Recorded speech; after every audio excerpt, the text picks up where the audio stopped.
ਸ਼ਬਦ ਸ਼ਤਰ ਤਖਤ ਦੇ ਪਾਲਕ ਹਾਜ਼ਰਾ ਹਜ਼ੂਰ ਜ਼ਹਰਾ ਜ਼ਹੂਰ ਸਰਬ ਕਲਾ ਸੰਪ੍ਰਤ ਸਤਿਗੁਰੂ ਧੰਨ ਧੰਨ ਸਾਹਿਬ ਸ੍ਰੀ ਗੁਰੂ ਗ੍ਰੰਥ ਸਾਹਿਬ ਜੀ ਮਹਾਰਾਜ ਤਿਨਾਂ ਦੀ ਮੁਬਾਰਕ ਚਰਨ ਸ਼ਰਨ ਦੇ ਅੰਦਰ ਔਰ ਅੰਮ੍ਰਿਤ ਕੇ ਦਾਤੇ ਦਸ਼ਮੇਸ਼ ਪਿਤਾ ਸਰਬੰਸ ਧਾਰਨੇ ਧੰਨ ਗੁਰੂ ਗੋਬਿੰਦ ਸਿੰਘ ਸਾਹਿਬ ਮਹਾਰਾਜ ਪਿਤਾ ਦੇ ਚਰਨ ਛੋਹ ਪ੍ਰਾਪਤ ਅਸਥਾਨ ਗੁਰਦੁਆਰਾ ਗੁਰੂ ਸਰ ਸ੍ਰੀ ਜਾਮਨੀ ਸਾਹਿਬ ਜੀ ਵਿਖੇ ਅੰਮ੍ਰਿਤ ਵੇਲੇ ਦੇ ਦੀਵਾਨਾਂ ਹਾਜ਼ਰੀ ਭਰ ਰਹੇ ਹਾਜ਼ਰੀ ਸਤ ਸੰਗੀ ਜਣੋ ਬਹੁਤ ਵੱਡੇ ਭਾਗਾਂ ਵਾਲੇ ਜਿਨ੍ਹਾਂ ਨੇ ਮਾਘ ਮਹੀਨੇ ਦੀ ਆਰੰਭਤਾ ਵਾਲੇ ਦਿਨ ਜੋ ਇਸ ਦਿਨ ਦਾ ਬਹੁਤ ਸਾਡੇ ਇਤਿਹਾਸ ਦੇ ਅੰਦਰ ਮਹੱਤਵ ਵੀ ਹੈ। ਇਹ ਦਿਨ ਸਾਨੂੰ ਬਹੁਤ ਪਿਆਰੀ ਸਿੱਖਿਆ ਦਿੰਦਾ ਹੈ ਔਰ ਦੂਸਰਾ ਜੋ 12 ਮਾਹ ਦੀ ਬਾਣੀ ਤੇ ਸਤਿਗੁਰਾਂ ਨੇ ਜੋ ਬਖਸ਼ਿਸ਼ ਕੀਤੀ, ਜੋ ਹਰੇਕ ਮਹੀਨੇ ਸਾਨੂੰ ਉਪਦੇਸ਼ ਦਿੱਤਾ ਹੈ, ਇਹ 11ਵੇਂ ਮਹੀਨੇ ਦੀ ਅੱਜ ਆਰੰਭਤਾ ਹੋਈ ਹੈ। ਇਸ ਮਹੀਨੇ ਦੁਆਰਾ ਸਤਿਗੁਰੂ ਸਾਨੂੰ ਗੁਰੂ ਗ੍ਰੰਥ ਸਾਹਿਬ ਜੀ ਦੇ ਅੰਦਰ ਪਾਵਨ ਉਪਦੇਸ਼ ਬਖਸ਼ਿਸ਼ ਕਰਦੇ ਹੈ। ਆਪ ਵੱਡੇ ਭਾਗਾਂ ਵਾਲੇ ਜਿਨ੍ਹਾਂ ਨੇ ਇਸ ਮਹੀਨੇ ਦੀ ਆਮਦ ਦੇ ਉੱਪਰ ਅੰਮ੍ਰਿਤ ਵੇਲੇ ਤੋਂ ਗੁਰੂ ਚਰਨਾਂ 'ਚ ਪਹੁੰਚ ਕਰਕੇ ਹਜ਼ੂਰੀ ਰਾਗੀ ਜਥੇ ਪਾਸੋਂ ਅੰਮ੍ਰਿਤਮਈ ਬਾਣੀ ਦਾ ਕੀਰਤਨ ਸਰਵਣ ਕਰਕੇ ਜਿੱਥੇ ਲਾਹੇ ਪ੍ਰਾਪਤ ਕੀਤੇ ਹਨ, ਉੱਥੇ ਸੰਗਤ ਜੀ ਆਪ ਜੀ ਪਾਵਨ ਸਤਿਗੁਰਾਂ ਦਾ ਹੁਕਮ ਸੁਣਨ ਸਮਝਣ ਤੇ ਕਮਾਉਣ ਦਾ ਵਾਅਦਾ ਕਰਨ ਲਈ ਗੁਰੂ ਪਾਤਸ਼ਾਹ ਦੇ ਚਰਨਾਂ 'ਚ ਪਹੁੰਚੇ। ਜਿੱਥੇ ਅੱਜ ਦੇ ਦਿਨ ਮਹੀਨੇ ਦੀ ਵਿਚਾਰ ਆਪਾਂ ਨੇ ਸਰਵਣ ਕਰਨੀ, ਜੋ ਪਾਵਨ ਦਿਹਾੜਾ ਹੈ ਸ੍ਰੀ ਮੁਕਤਸਰ ਸਾਹਿਬ ਜੀ ਦੀ ਪਾਵਨ ਧਰਤੀ ਤੇ ਬਹੁਤ ਵੱਡਾ ਜੋੜ ਮੇਲਾ ਬਣਾਇਆ ਜਾ ਰਿਹਾ ਹੈ।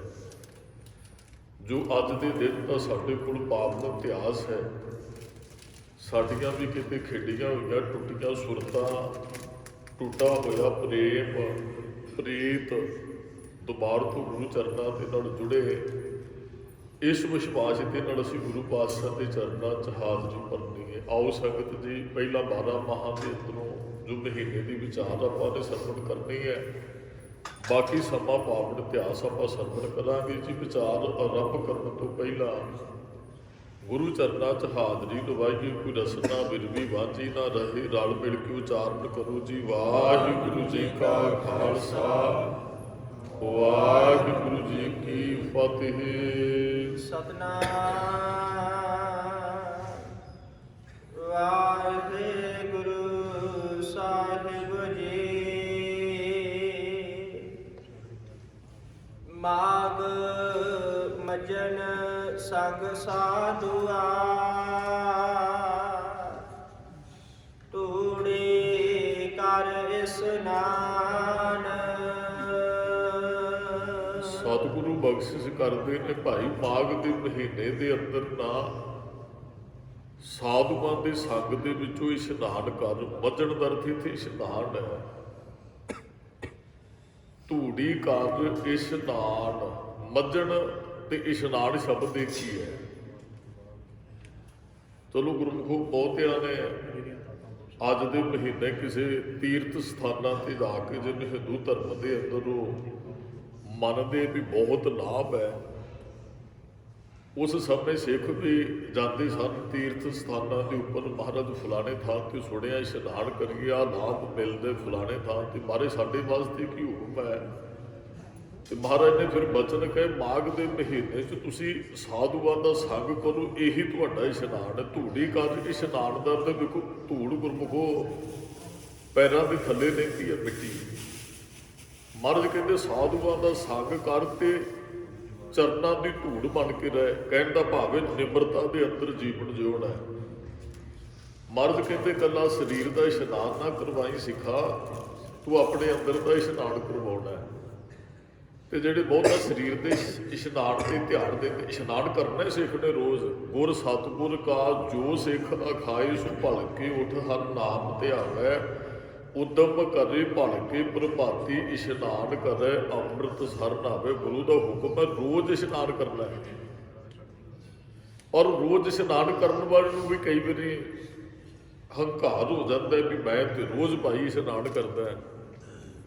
ਮਹਾਰਾਜ ਕਹਿੰਦੇ ਸਰੀਰ ਦਾ ਇਸ਼ਨਾਨ ਵੀ ਕਰਾਉਣਾ ਹੈ। ਭਾਈ ਗੁਰਦਾਸ ਜੀ ਦੇ ਬਹੁਤ ਵਾਰੀ ਬਚਨ ਦਾਸ ਨੇ ਸਾਂਝੇ ਕੀਤੇ ਹੈ ਵੀ ਸਿੱਖ ਅੰਮ੍ਰਿਤ ਵੇਲੇ ਉੱਠਦੇ ਉਹ ਇਸ਼ਨਾਨ ਕਰਦਾ ਹੈ, ਫਿਰ ਉਹ ਧਰਮਸਾਲ ਦੀ ਸੁਰਤ ਕਰਨ ਦਾ ਗੁਰੂ ਕੋਲ ਆਉਂਦਾ ਹੈ। ਮਹਾਰਾਜ ਕਹਿੰਦੇ ਨਿਤ ਕਰਮ ਹੈ ਸਿੱਖ ਦਾ, ਇਸ਼ਨਾਨ ਕਰਨਾ, ਸਰੀਰ ਦਾ ਇਸ਼ਨਾਨ ਕਰਵਾਉਣਾ ਹੈ। ਮਹਾਰਾਜ ਨੇ ਇਸ ਪੱਖ ਤੇ ਬਹੁਤ ਬਚਨ ਸਾਡੇ ਨਾਲ ਸਾਂਝੇ ਕੀਤੇ ਹੈ। ਕਾਇਆ ਕੂੜ ਵਿਗਾੜ ਕਾਹੇ ਨਾਈਏ। ਅੰਦਰੋਂ ਤੂੰ ਕੂੜ ਝੂਠ ਨਾਲ ਜੁੜ ਕੇ ਕਾਇਆ ਨੂੰ ਵਿਗਾੜਿਆ ਤੇ ਉੱਪਰੋਂ ਸਰੀਰ ਨਹਾਉਣ ਨਾਲ ਕੀ ਹੋਏਗਾ। ਨਾਤਾ ਸੋ ਪ੍ਰਵਾਨ ਸੱਚ ਕਮਾਈਏ। ਸੱਚ ਕਮਾਉਣਾ ਹੀ ਅਸਲੀ ਨਹਾਉਣਾ ਹੈ। ਮਹਾਰਾਜ ਕਹਿੰਦੇ ਕਾਇਆ ਮਾਂਜਸ ਕੌਣ ਗੁਣਾ। ਉਹ ਟਰਾਲੀ ਰੇਤਾ ਦੀ ਲਵਾ ਕੇ ਆਪਣੇ ਦਰਵਾਜ਼ੇ 'ਚ ਆ ਕੇ ਵੀ ਰੇਤਾ ਨਾਲ ਮੈਂ ਸਰੀਰ ਨੂੰ ਮਾਂਜਣਾ ਹੈ। ਮਹਾਰਾਜ ਕਹਿੰਦੇ ਦੱਸ ਇਹਦੇ 'ਚ ਕਿਹੜਾ ਗੁਣ ਹੈ। ਕਾਇਆ ਮਾਂਜਸ ਕੌਣ ਗੁਣਾ ਜੋ ਘਟ ਭੀਤਰ ਹੈ ਮਲਣਾ। ਜੇ ਅੰਦਰ ਮੈਲ ਹੈ, ਮਨ ਮੈਲੇ ਸਭ ਕਿਛ ਮੈਲਾ ਤਨ ਧੋਤਾ ਮਨ ਹੱਛਾ ਨਾ ਹੋਏ। ਮਹਾਰਾਜ ਕਹਿੰਦੇ ਤਨ ਧੋਣ ਨਾਲ ਅੰਦਰ ਧੋਣ ਵਾਲਾ ਨਹੀਂ। ਅਸੀਂ ਸਾਰੇ ਵੇਖਦੇ ਹਾਂ, ਮੰਨ ਲਓ ਕੋਈ ਬਰਤਨ ਹੈ, ਰਸੋਈ 'ਚ ਕੋਈ ਜਾਂਦਾ ਬਾਹਰੋਂ ਉਹ ਬੜੇ ਵਧੀਆ ਤਰੀਕੇ ਨਾਲ ਸਾਫ਼ ਕਰਕੇ ਲੈ ਆਉਂਦਾ ਹੈ ਤੇ ਜਦੋਂ ਅਸੀਂ ਬਰਤਨ ਹੱਥ 'ਚ ਪਕੜਦੇ ਹਾਂ ਅੰਦਰ ਉੱਤੇ ਉਹਦੇ ਉਸੇ ਤਰ੍ਹਾਂ ਹੀ ਉਹ ਮੈਲ ਜੰਮੀ ਹੋਈ ਤੇ ਅਸੀਂ ਕਹਾਂਗੇ ਵੀ ਉਹ ਅਧੂਰਾ ਕੰਮ ਕਰਕੇ ਆਇਆ। ਅਸੀਂ ਕਹਾਂਗੇ ਵੀ ਜਿੰਨੇ ਵਧੀਆ ਤਰੀਕੇ ਨਾਲ ਬਾਹਰੋਂ ਬਰਤਨ ਸਾਫ਼ ਕੀਤੇ ਅੰਦਰੋਂ ਵੀ ਕਰਨਾ ਚਾਹੀਦਾ ਸੀ। ਮਹਾਰਾਜ ਕਹਿੰਦੇ ਬਾਹਰੋਂ ਵੀ ਇਸ਼ਨਾਨ ਕਰਨਾ, ਸਰੋਵਰ ਬਣੇ, ਬੋਲੀਆਂ ਬਣੀਆਂ। ਮਹਾਰਾਜ ਕਹਿੰਦੇ ਅਧੂਰਾ ਕੰਮ ਹੈ, ਉੱਥੇ ਜਾ ਕੇ ਅੰਦਰ ਦਾ ਵੀ ਇਸ਼ਨਾਨ ਕਰਵਾਉਣਾ ਚਾਹੀਦਾ। ਬਾਹਰੋਂ ਬਰਤਨ ਜਿੰਨਾ ਮਰਜ਼ੀ ਸਾਫ਼ ਹੋਵੇ, ਉਜਲ ਕਹਿਆ ਚਿਲਕਣਾ ਘੋਟ ਮਕਾਲੜੀ ਮਸ ਧੋਤਿਆ ਝੂਠ ਨਾ ਉਤਰੈ ਜੈ। ਜੇ 100 ਧੋਵਾਂ ਤੇ 100 ਵਾਰੀ ਵੀ ਧੋਈਏ, ਕਹਿਣ ਦਾ ਬਰਤਨ ਉਹਨੂੰ ਜਿੰਨੇ ਮਰਜ਼ੀ ਮਾਂਜੋ ਉਹਦੇ ਵਿੱਚੋਂ ਕਾਲਖ ਫਿਰ ਵੀ ਲੈਂਦੀ ਹੈ। ਮਹਾਰਾਜ ਕਹਿੰਦੇ ਬਾਹਰੋਂ ਧੋਣ ਨਾਲ ਕੀ ਹੋਏਗਾ। ਹਾਂ ਇਸ਼ਨਾਨ ਕਰਵਾਉਣਾ ਹੈ। ਅੱਜ ਕਿਤੇ ਆਪ ਜੀ ਗਏ ਹੋ, ਬਹੁਤ ਸੰਗਤਾਂ ਜੋ ਸ੍ਰੀ ਮੁਕਤਸਰ ਸਾਹਿਬ ਦੀ ਪਾਵਨ ਧਰਤੀ ਤੇ 12:01 ਤੋਂ ਇਸ਼ਨਾਨ ਸ਼ੁਰੂ ਹੋ ਜਾਂਦੇ। ਮੇਰੇ ਖਿਆਲ ਹੁਣ ਤੱਕ ਸਾਰਾ ਦਿਨ ਹੀ ਇਸ਼ਨਾਨ ਚੱਲਣਾ ਹੈ। ਜਾਣਾ ਚਾਹੀਦਾ, ਸਾਨੂੰ ਦਰਸ਼ਨ ਕਰਨੇ ਚਾਹੀਦੇ, ਇਸ਼ਨਾਨ ਵੀ ਕਰਨਾ ਚਾਹੀਦਾ। ਮਹਾਰਾਜ ਕਹਿੰਦੇ ਇਕੱਲਾ ਸਰੀਰ ਦਾ ਇਸ਼ਨਾਨ ਹੀ ਉੱਥੇ ਜਾ ਕੇ ਨਹੀਂ ਕਰਵਾਉਣਾ। ਮਹਾਰਾਜ ਨੇ ਕਿਹਾ ਸੀ ਜਿਹੜਾ ਇੱਥੇ ਆ ਕੇ ਇਸ਼ਨਾਨ ਕਰੇਗਾ, ਜਪਜੀ ਸਾਹਿਬ ਦਾ ਪਾਠ ਕਰੇਗਾ, ਜਪਜੀ ਸਾਹਿਬ ਨੂੰ ਕਮਾਏਗਾ ਆਪਣੇ ਜੀਵਨ 'ਚ, ਉਹਨੂੰ ਵੀ ਮੁਕਤੀ ਮਿਲੇਗੀ। ਮਾਂ ਸਿਆ ਜਿਹੜਾ ਤੈਨੂੰ ਯਾਦ ਰੱਖ ਕੇ ਇੱਥੇ ਆਏਗਾ ਨਾ, ਇਸ਼ਨਾਨ ਕਰੇਗਾ, ਜਪਜੀ ਸਾਹਿਬ ਦੀ ਕਮਾਈ ਕਰੇਗਾ, ਉਹਨੂੰ ਵੀ ਅਸੀਂ ਮੁਕਤ ਕਰਾਂਗੇ। ਇਸ਼ਨਾਨ ਤੇ ਬਹੁਤਿਆਂ ਨੇ ਕੀਤਾ, ਜਪਜੀ ਸਾਹਿਬ ਕਿੰਨਾ ਕੁ ਨੇ ਕਮਾਇਆ ਜੀ। ਅੱਧਾ ਕੰਮ ਹੈ ਨਾ, ਬਾਹਰਲਾ ਇਸ਼ਨਾਨ ਹੈ ਨਾ। ਮਹਾਰਾਜ ਕਹਿੰਦੇ ਹੈ ਜਪਜੀ ਸਾਹਿਬ ਦੇ ਰੱਬ 'ਚ ਮਹਾਰਾਜ ਨੇ ਬਚਨ ਕਹੇ ਸੋਚੈ ਸੋਚ ਨਾ ਹੋਵੇ। ਜੇ ਤੂੰ ਸੁੱਚਾ ਹੋਣ ਦਾ ਯਤਨ ਕਰੇ, ਅੰਦਰੋਂ ਸੁੱਚਾ ਨਹੀਂ, ਬਾਹਰੋਂ ਧੋਣ ਨਾਲ ਤੂੰ ਅੰਦਰੋਂ ਸੁੱਚਾ ਨਹੀਂ ਹੋ ਸਕਦਾ। ਮਹਾਰਾਜ ਨੇ ਜਪਜੀ ਸਾਹਿਬ ਜੀ ਕਿਹਾ ਤੀਰਥ ਨਾਵਾ ਜੇ ਤਿਸ ਭਾਵਾ ਵੇੜ ਭਾਣੇ ਕੇ ਨਹਾਏ ਕਰੀ। ਜੇ ਤੈਨੂੰ ਚੰਗਾ ਨਹੀਂ ਲੱਗਦਾ ਫਿਰ ਸਾਡਾ ਨਹਾਉਣਾ ਵੀ ਕੀ। ਮਹਾਰਾਜ ਕਹਿੰਦੇ ਇਸ਼ਨਾਨ ਕਰਨਾ, ਉੱਠ ਇਸ਼ਨਾਨ ਕਰੋ ਪ੍ਰਭਾਤੇ ਸੋਏ ਹਰ ਅਰਾਧੇ। ਇਕੱਲਾ ਸਰੀਰ ਦਾ ਇਸ਼ਨਾਨ ਨਹੀਂ ਕਰਾਉਣਾ। ਮਹਾਰਾਜ ਨੇ ਇਸ਼ਨਾਨ ਕਰਨ ਤੋਂ ਬਾਅਦ ਕਿਹਾ ਸੀ ਨਿਤਨੇਮ ਜ਼ਰੂਰ ਕਰਨਾ। ਇਸ਼ਨਾਨ ਵੀ ਕਿਹਾ, ਅੰਮ੍ਰਿਤ ਛਕਣ ਵਾਲੇ ਨੂੰ ਨਿਤਨੇਮ ਵੀ ਇਹ ਪੂਰਾ ਇਸ਼ਨਾਨ ਹੋ ਜਾਂਦਾ। ਜਿਹੜਾ ਇਸ਼ਨਾਨ ਕਰਕੇ ਨਿਤਨੇਮ ਕਰਦਾ, ਗੁਰੂ ਦਾ ਜਾ ਕੇ ਉਪਦੇਸ਼ ਸੁਣਦਾ, ਕਮਾਉਂਦਾ, ਇਹ ਪੂਰਾ ਇਸ਼ਨਾਨ ਹੈ। ਤੇ ਜਿਹੜਾ ਮੇਰੇ ਵਰਗਾ ਉੱਠਦਾ ਤੇ 2:30 ਵਜੇ ਇਸ਼ਨਾਨ ਕਰਕੇ ਫਿਰ ਜੁੱਲੇ 'ਚ ਵੜ ਗਿਆ, ਫਿਰ ਉਹ TV ਲਾ ਲਿਆ, ਹੋਰ ਇੱਧਰ ਉੱਧਰ, ਮਹਾਰਾਜ ਕਹਿੰਦੇ ਅਧੂਰਾ ਹੈ। ਇਸ਼ਨਾਨ ਤੇ ਜਪਣ ਵਾਸਤੇ ਕਰਨਾ ਸੀ, ਇਕਾਗਰਤਾ ਬਣਦੀ ਹੈ, ਥੋੜਾ ਜਿਹਾ ਐਕਟਿਵ ਹੁੰਦਾ ਹੈ ਸਰੀਰ ਇਸ਼ਨਾਨ ਕੀਤਿਆਂ। ਤੇ ਜੇ ਇਸ਼ਨਾਨ ਕਰਕੇ ਫਿਰ ਤੂੰ ਲੰਮੀ ਤਾਣ ਕੇ ਜਾਏ ਇੱਧਰ ਉੱਧਰ ਹੋਰ, ਫਿਰ ਮਹਾਰਾਜ ਕਹਿੰਦੇ ਅਧੂਰਾ ਹੈ। ਹੁਣ ਮਹਾਰਾਜ ਇਸ਼ਨਾਨ ਪੂਰਾ ਕੀ ਹੈ, ਤੀਰਥ ਨਾਵਣ ਜਾਓ, ਤੀਰਥ ਨਾਮ ਹੈ, ਤੀਰਥ ਸ਼ਬਦ ਵਿਚਾਰ ਅੰਤਰ ਗਿਆਨ ਹੈ ਗਿਆਨ। ਜਾ ਮਹਾਰਾਜ ਕਹਿੰਦੇ ਸੰਗਤ ਮੀਤ ਮਲਾਪ ਪੂਰਾ ਨਾਵਣੋ ਨਾਵਣੋ, ਆ ਹੀ ਪੂਰਾ ਨਹਾਉਣਾ, ਇਸ਼ਨਾਨ ਕਰਨਾ ਹੈ। ਸੰਗਤ ਮੀਤ ਮਲਾਪ, ਸੰਗਤ ਰੂਪੀ ਮਿੱਤਰਾਂ 'ਚ ਜਾ ਕੇ ਮਲਾਪ ਕਰ ਲੈਣਾ। ਸਾਧ ਸੰਗਤ ਮਲ ਲਾਥੀ, ਜਦੋਂ ਸਾਧ ਸੰਗਤ 'ਚ ਬੈਠੇਗਾ ਤੇਰੀ ਅੰਦਰਲੀ ਮੈਲ ਧੁੱਪੇਗੀ। ਜਦੋਂ ਗੁਰੂ ਦੀ ਸੰਗਤ ਕਰੇਗਾ, ਮਾਗ ਮੱਜਣ ਸੰਗ ਸਾਧੂਆਂ, ਜਦੋਂ ਸਾਧੂਆਂ ਦੀ ਸੰਗਤ ਕਰੇਗਾ। ਮਹਾਰਾਜ ਨੇ ਬਚਨ ਕਹੇ, ਮਹਿਮਾ ਸਾਧੂ ਸੰਗ ਕੀ ਸੁਣੋ ਮੇਰੇ ਮੀਤਾ। ਮੇਰੇ ਮਿੱਤਰਾਂ, ਜਦੋਂ ਸਾਧੂਆਂ ਦੇ ਸੰਗ ਦੀ ਮਹਿਮਾ ਸੁਣੇਗਾ ਫਿਰ ਕੀ ਹੋਏਗਾ? ਮੈਲ ਖੋਈ, ਤੇਰੀ ਮੈਲ ਲੱਥੇਗੀ। ਮੈਲ ਖੋਈ ਕੋਟ ਅੱਗ ਹਰੇ ਨਿਰਮਲ ਭਏ, ਚੀਤਾ ਨੇਕਾ ਪਾਪ ਲੱਥ ਜਾਣਗੇ, ਚਿੱਤ ਨਿਰਮਲ ਹੋ ਜਾਏਗਾ। ਮਹਾਰਾਜ ਕਹਿੰਦੇ ਅੰਚਲ ਗਹਿ ਕੈ ਸਾਧ ਕਾ ਤਰਨਾ ਏ ਸੰਸਾਰ। ਸਾਧੂਆਂ ਦਾ ਸੰਗ ਕਰ, ਸੰਗਤ ਦੇ ਵਿੱਚ ਬੈਠ, ਗੁਰੂ ਦਾ ਸੰਗ ਕਰ। ਸਾਧੂ ਦਾ ਤੇ ਗੁਰੂ ਹੈ। ਤਰੇਗਾ ਮਹਿਮਾ ਸਾਧੂ ਸੰਗ ਕੀ ਸੁਣੋ ਮੇਰੇ ਮੀਤਾ, ਅੰਚਲ ਗਹਿ ਕੇ ਸਾਧ ਕਾ ਤਰਨਾ ਇਹ ਸੰਸਾਰ। ਪਾਰ ਬ੍ਰਹਮ ਅਰਾਧਿਏ ਉਧਰੇ ਸਭ ਪਰਿਵਾਰ। ਸਾਧੂ ਦਾ ਸੰਗ ਕਰਕੇ ਤੇ ਪਾਰ ਬ੍ਰਹਮ ਨੂੰ ਅਰਾਧ, ਤੇਰਾ ਸਾਰਾ ਪਰਿਵਾਰ ਹੀ ਭਵ ਸਾਗਰ ਤੋਂ ਪਾਰ ਹੋਏਗਾ। ਮਹਾਰਾਜ ਕਹਿੰਦੇ ਸੁਣਿਆ ਮੰਨਿਆ ਮਨ ਕੀਤਾ ਪਾਉ। ਰੋਜ਼ ਬਚਨ ਪੜ੍ਹਦੇ ਹੋ। ਅੰਤਰਗਤ ਤੀਰਥ ਮਲ ਨਹਾਓ, ਅੰਤਰਗਤ ਤੀਰਥ ਮਲ ਨਹਾਓ। ਅੰਦਰੋਂ ਅੰਦਰ ਤੀਰਥ ਹੈ, ਉਹਦੇ ਵਿੱਚ ਇਸ਼ਨਾਨ ਕਰਨਾ ਹੈ। ਮਹਾਰਾਜ ਕਹਿੰਦੇ ਆਪਣੇ ਅੰਦਰ ਨੂੰ ਵੀ ਧੋਣ ਦਾ ਯਤਨ ਕਰ। ਹਾਂ, ਬਾਹਰੋਂ ਸਰੀਰ ਵੀ ਸਾਫ਼ ਰੱਖਣਾ ਹੈ। ਅਸੀਂ ਗੁਰੂ ਸਾਹਿਬ ਦੀ ਤਾਬਿਆ 'ਚ ਆਉਣੇ ਆ, ਸਾਨੂੰ ਇਸ਼ਨਾਨ ਕਰਕੇ ਸੋਹਣੇ ਸਾਫ਼ ਕੱਪੜੇ ਪਾ ਕੇ ਆਉਣਾ ਚਾਹੀਦਾ ਹੈ। ਕਿਸੇ ਨੇ ਚੌਰ ਸਾਹਿਬ ਦੀ ਸੇਵਾ ਕਰਨੀ ਹੈ, ਵੈਸੇ ਸੰਗਤੀ ਰੂਪ 'ਚ ਬੈਠਣਾ, ਇਸ਼ਨਾਨ ਕਰਕੇ ਆਉਣਾ ਚਾਹੀਦਾ ਹੈ। ਪਰ ਮਹਾਰਾਜ ਕਹਿੰਦੇ ਬਾਹਰੀ ਦੇਖ ਤੇ ਬਹੁਤ ਸੋਹਣੀ ਹੈ, ਅੰਦਰੋਂ ਵੀ ਇਸ਼ਨਾਨ ਕਰਵਾਉਣਾ ਹੈ। ਅੰਦਰ ਝੂਠ ਨਹੀਂ ਹੋਣਾ ਚਾਹੀਦਾ, ਅੰਦਰ ਦਵੈਸ਼ ਭਾਵਨਾ ਨਹੀਂ ਹੋਣੀ ਚਾਹੀਦੀ। ਮਹਾਰਾਜ ਕਹਿੰਦੇ ਨਾ ਸਾਧੂ ਕੋ ਮਿਲਣੇ ਜਾਈਏ ਸਾਥ ਨਾ ਲੀਜੇ ਕੋਈ। ਸਾਧੂ ਨੂੰ ਮਿਲਣ ਆ ਰਿਹਾ ਹੈ, ਅਵਕਾਰਾਂ ਨੂੰ ਬਾਹਰ ਛੱਡ ਕੇ ਆ। ਇੱਥੇ ਬੈਠ ਕੇ ਸਾਧੂਆਂ ਦਾ ਸੰਗ ਕਰ, ਧੂੜੀ ਕਰ ਇਸ਼ਨਾਨ। ਇੱਥੇ ਨਿਮਰਤਾ ਰੱਖ, ਗਰੀਬੀ ਵੇਸ ਵਾਲੀ ਭਾਵਨਾ ਲੈ ਕੇ ਆ। ਜਦੋਂ ਸਿੱਖ ਸੰਗਤ 'ਚ ਬੈਠਦਾ ਹੈ ਨਾ, ਗੁਰ ਪੂਰੈ ਮੇਰੀ ਰਾਖ ਲਈ ਅੰਮ੍ਰਿਤ ਨਾਮ ਹਿਰਦੈ ਮਹਿ ਦੀਨੋ, ਜਨਮ ਜਨਮ ਕੀ ਮੈਲ ਗਈ। ਮਹਾਰਾਜ ਕਹਿੰਦੇ ਇੱਥੇ ਬੈਠੇ ਜਨਮ ਜਨਮ ਦੀ ਮੈਲ ਉਤਰ ਜਾਂਦੀ ਹੈ। ਮੈਲ ਖੋਈ ਕੋਟ ਅੱਗ ਹਰੇ ਨਿਰਮਲ ਭਏ ਚੀਤਾ। ਚਿੱਤ ਨਿਰਮਲ ਹੋ ਜਾਂਦੇ, ਮੈਲ ਦੂਰ ਹੋ ਜਾਂਦੀ ਹੈ, ਪਾਪ ਲੱਥ ਜਾਂਦੇ ਹੈ। ਮਾਘ ਦੇ ਮਹੀਨੇ 'ਚ ਭਾਈ ਸਾਧੂਆਂ ਦਾ ਸੰਗ ਕਰ, ਉਹਨਾਂ ਦੇ ਚਰਨਾਂ ਦੀ ਧੂੜ ਬਣ ਕੇ ਰਹਿਣਾ ਕਰ। ਹਰ ਕਾ ਨਾਮ ਧਿਆਏ ਸੁਣ। ਮਹਾਰਾਜ ਕਹਿੰਦੇ ਨਾਮ ਨੂੰ ਧਿਆਇਆ ਵੀ ਕਰ ਤੇ ਸੁਣਿਆ ਵੀ ਕਰ।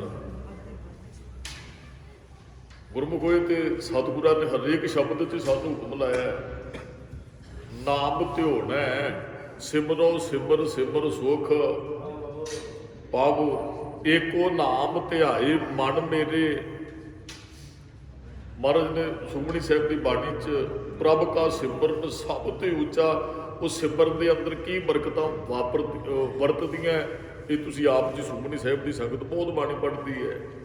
ਮਹਾਰਾਜ ਕਹਿੰਦੇ ਭਾਈ ਹਰ ਦਾ ਨਾਮ ਧਿਆਇਆ ਤੇ ਸੁਣਿਆ ਕਰ। ਸਭਨਾਂ ਨੂੰ ਕਰ ਦਾਨ। ਮਹਾਰਾਜ ਕਹਿੰਦੇ ਸਭਨਾਂ ਨੂੰ ਇਹੀ ਦਾਨ ਵੀ ਕਰ। ਆਪ ਜਪੇ ਅਵਰੇ ਨਾਮ ਜਪਾਵੇ। ਸਭਨਾਂ ਨੂੰ ਦਾਨ ਹੈ। ਸਿਆਲ ਆਇਆ, ਕਿਸੇ ਨੇ 40-50 ਕੰਬਲ ਗਰੀਬਾਂ ਨੂੰ ਵੰਡ ਦਿੱਤੇ। ਉਹ 40-50 ਨਾ 50ਵਾਂ ਦੀ ਤੇ ਚਲੋ ਲੋੜ ਪੂਰੀ। ਇੱਥੇ ਤੇ ਮਹਾਰਾਜ ਕਹਿੰਦੇ ਸਭਨਾਂ ਨੂੰ ਕਰ ਦਾਨ। ਨਾਮ ਦੀ ਤੇ ਸਾਰਿਆਂ ਨੂੰ ਜ਼ਰੂਰਤ ਹੈ, ਭਾਵੇਂ ਉਹ ਅਮੀਰ ਹੈ ਭਾਵੇਂ ਗਰੀਬ ਹੈ। ਚਲੋ ਜੇ ਦੁਨਿਆਵੀ ਤੌਰ ਤੇ ਆਖੀ ਕਿ ਕਿਸੇ ਨੇ ਦਾਨ ਕਰਨਾ ਹੈ, ਉਹ ਆਪਣੀ ਗੱਡੀ 'ਚ ਕੰਬਲ ਲੈ ਕੇ ਖੜਾ, ਕੋਈ ਆਏਗਾ ਹੁਣ 50-60 ਲੱਖ ਦੀ ਗੱਡੀ ਤੇ ਕੋਈ ਆਇਆ, ਦੱਸੋ ਉਹਨੂੰ ਕੰਬਲ ਦੀ ਜ਼ਰੂਰਤ ਹੈ? ਹਾਂ, ਨਾਮ ਦੀ ਉਹਨੂੰ ਵੀ ਜ਼ਰੂਰਤ ਹੈ। ਦਾਨ ਇਹ ਹੀ ਕਰ।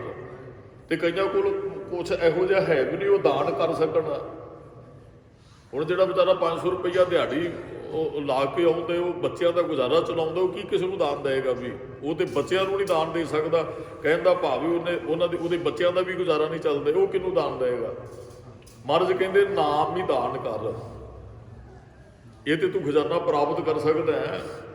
ਤੇ ਸਭਨਾਂ ਨੂੰ ਦਾਨ ਕਰ। 2-4 ਨੂੰ 40-50 100-200 ਨੂੰ ਨਹੀਂ, ਸਾਰਿਆਂ ਨੂੰ ਦਾਨ ਅੱਗੇ ਜਪਿਆ ਕਰ ਵਾਹਿਗੁਰੂ ਵਾਹਿਗੁਰੂ ਵਾਹਿਗੁਰੂ ਵਾਹਿਗੁਰੂ ਵਾਹਿਗੁਰੂ, ਦੂਸਰਿਆਂ ਨੂੰ ਜਪਾ, ਇਸ ਤੋਂ ਵੱਡਾ ਦਾਨ ਹੀ ਕੋਈ ਨਹੀਂ ਹੈ, ਔਰ ਸਾਰਿਆਂ ਨੂੰ ਕਰਨਾ ਹੈ।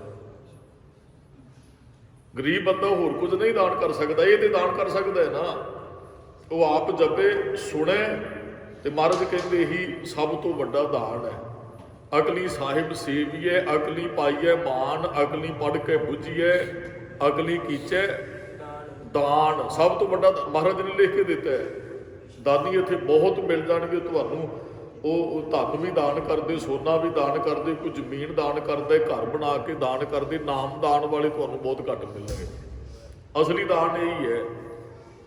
ਮਹਾਰਾਜ ਕਹਿੰਦੇ ਜਪ ਦੂਸਰਿਆਂ ਨੂੰ ਜਪਾ, ਜੋੜ ਦੂਸਰਿਆਂ ਨੂੰ ਜੋੜਨ ਦਾ ਯਤਨ ਕਰ, ਸਾਰਿਆਂ ਨੂੰ ਹੀ ਦਾਨ ਕਰ।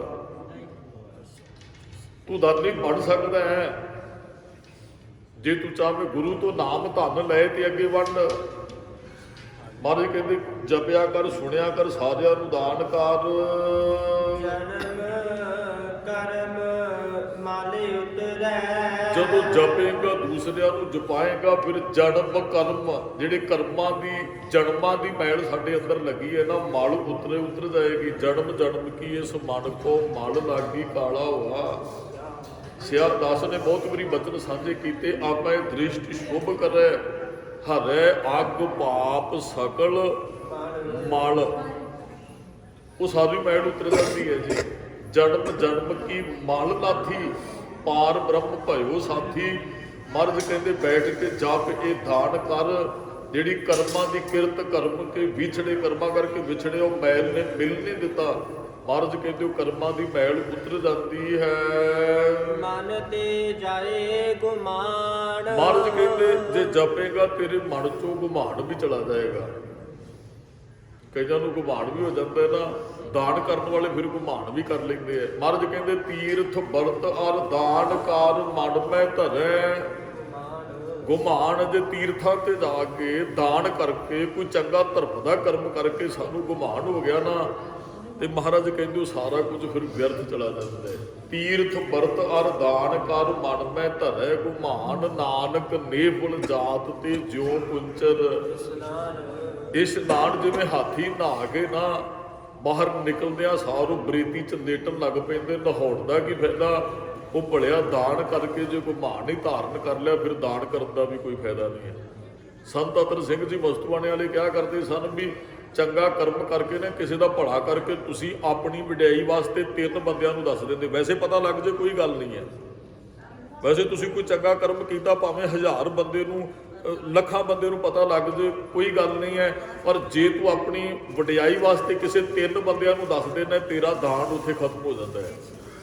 ਜੇ ਤੂੰ ਚਾਹੁੰਦਾ ਨਾ ਮੈਨੂੰ ਲੋਕ ਚੰਗਾ ਕਹਿਣ ਵੀ ਮੈਂ ਦਾਨ ਕੀਤਾ, ਗੁਮਾਨ ਵਾਲੀ ਗੱਲ ਹੋਵੇ, 3 ਬੰਦਿਆਂ ਨੂੰ ਤੂੰ ਆਪਣੀ ਵਡਿਆਈ ਵਾਸਤੇ ਦੱਸ ਦੇਣਾ ਮਾਂ ਕੁਝ ਕੀਤਾ, ਤੇਰਾ ਉਹ ਜਿਹੜਾ ਕਰਮ ਨਾਲ ਦੀ ਨਾਲ ਖਤਮ ਹੋ ਜਾਂਦਾ ਹੈ, ਉਹਦਾ ਤੈਨੂੰ ਕੋਈ ਲਾਭ ਨਹੀਂ ਹੈ। ਅਸੀਂ ਤੇ ਕਿਸੇ ਦਾ ਪਰਸ ਡਿੱਗ ਜੇ ਬੱਸ 'ਚ ਜਾਂਦਿਆਂ 20 ਰੁਪਏ ਕਿਰਾਇਆ ਦੇ ਦਈਏ 20 ਬੰਦਿਆਂ ਨੂੰ, ਜਿੰਨਾ ਚਿਰ ਦੱਸੀਏ ਨਾ ਉਹਨਾਂ ਚਿਰ ਸਾਨੂੰ ਸਬਰ ਨਹੀਂ ਆਉਂਦਾ ਹੈ। ਮਹਾਰਾਜ ਕਹਿੰਦੇ ਗੁਮਾਨ। ਸਤਿਗੁਰੂ ਗਏ ਦਮਦਮਾ ਸਾਹਿਬ, ਉਹ ਭਾਈ ਡੱਲਾ ਮਿਲਿਆ। ਇਤਿਹਾਸ ਸੰਖੇਪ ਹੀ ਦਾਸ ਨੇ ਬੇਨਤੀ ਕਰਨੀ, ਕਿਉਂਕਿ ਇਤਿਹਾਸ ਹੋਰ ਵੀ ਸਾਡੇ ਕੋਲ ਪਿਆ। ਉਹ ਡੱਲੇ ਨੂੰ ਗੁਮਾਨ ਸੀ ਵੀ ਮੈਂ ਬੜਾ ਪਿਆਰਾ ਸਿੱਖ ਹੈ ਗੁਰੂ ਗੋਬਿੰਦ ਸਿੰਘ ਸਾਹਿਬ ਦਾ। ਚਲੋ ਚੌਧਰੀ ਸੀ, ਕਾਫੀ ਪਿੰਡਾਂ ਦਾ ਮਾਲਕ ਸੀ, ਔਰ ਗੁਰੂ ਸਾਹਿਬ ਤੇ ਸ਼ਰਧਾ ਵੀ ਰੱਖਦਾ। ਔਰ ਵਜੀਦ ਖਾਨ ਨੂੰ ਠੋਕ ਕੇ ਜਵਾਬ ਵੀ ਦਿੱਤਾ ਇਹਨੇ। ਵਜੀਦ ਖਾਨ ਕਹਿੰਦਾ ਡੱਲਿਆ ਗੁਰੂ ਸਾਹਿਬ ਨੂੰ ਮੇਰੇ ਹਵਾਲੇ ਕਰਦੇ। ਤੇ ਡੱਲੇ ਨੇ ਕਿਹਾ ਅਸੀਂ ਗੁਰੂ ਸਾਹਿਬ ਤੱਕ ਪਹੁੰਚਣ ਨਹੀਂ, ਪਹਿਲਾਂ ਮੇਰਾ ਤੁਹਾਨੂੰ ਉਹ ਮਿਲਾਪ ਹੋਏਗਾ, ਆਪਣੀ ਜਾਨ ਦੇ ਦਿਆਂਗਾ, ਗੁਰੂ ਸਾਹਿਬ ਦਾ ਨੁਕਸਾਨ ਨਹੀਂ। ਪਿਆਰ ਸੀ। ਇਹਨੇ ਗੁਰੂ ਸਾਹਿਬ ਨੂੰ ਇੱਕ ਦਿਨ ਕਹਿ ਦਿੱਤਾ, ਮਹਾਰਾਜ ਵੀ ਜੇ ਮੈਂ ਤੁਹਾਡੇ ਨਾਲ ਉਸ ਸਮੇਂ ਹੁੰਦਾ ਨਾ ਜਦੋਂ ਅਨੰਦਪੁਰ ਸਾਹਿਬ ਛੱਡਿਆ ਸੀ, ਤੇ ਮਹਾਰਾਜ ਤੁਹਾਡਾ ਇੰਨਾ ਨੁਕਸਾਨ ਨਹੀਂ ਸੀ ਮੈਂ ਹੋਣ ਦੇਣਾ। ਤੁਹਾਡੇ ਬੱਚੇ ਅੱਜ ਤੁਹਾਡੇ ਕੋਲ ਹੀ ਹੁੰਦੇ। ਸਿੱਖ ਹੋਣ ਦਾ ਗੁਮਾਨ ਹੋ ਗਿਆ ਨਾ ਵੀ ਮੈਂ ਜ਼ਿਆਦਾ ਨੇੜੇ ਆ।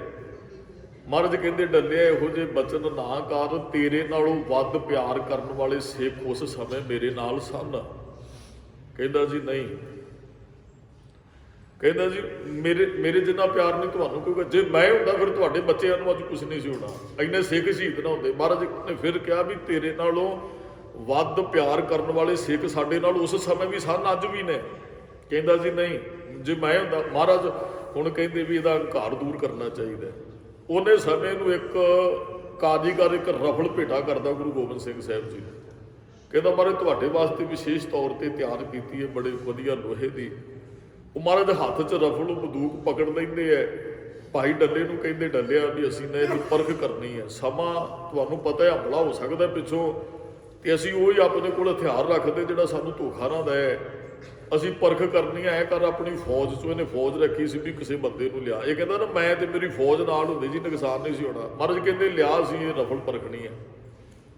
ਉਹ ਜਦੋਂ ਡੱਲਾ ਜਾਂਦਾ ਆਪਣੀ ਫੌਜ 'ਚੋਂ ਕਹਿੰਦਾ ਵੀ ਉਠੋ ਭਾਈ, ਕੋਈ ਗੁਰੂ ਸਾਹਿਬ ਨੇ ਗੋਲੀ ਚਲਾ ਕੇ ਵੇਖਣੀ ਹੈ ਤੇ ਰਫਲ।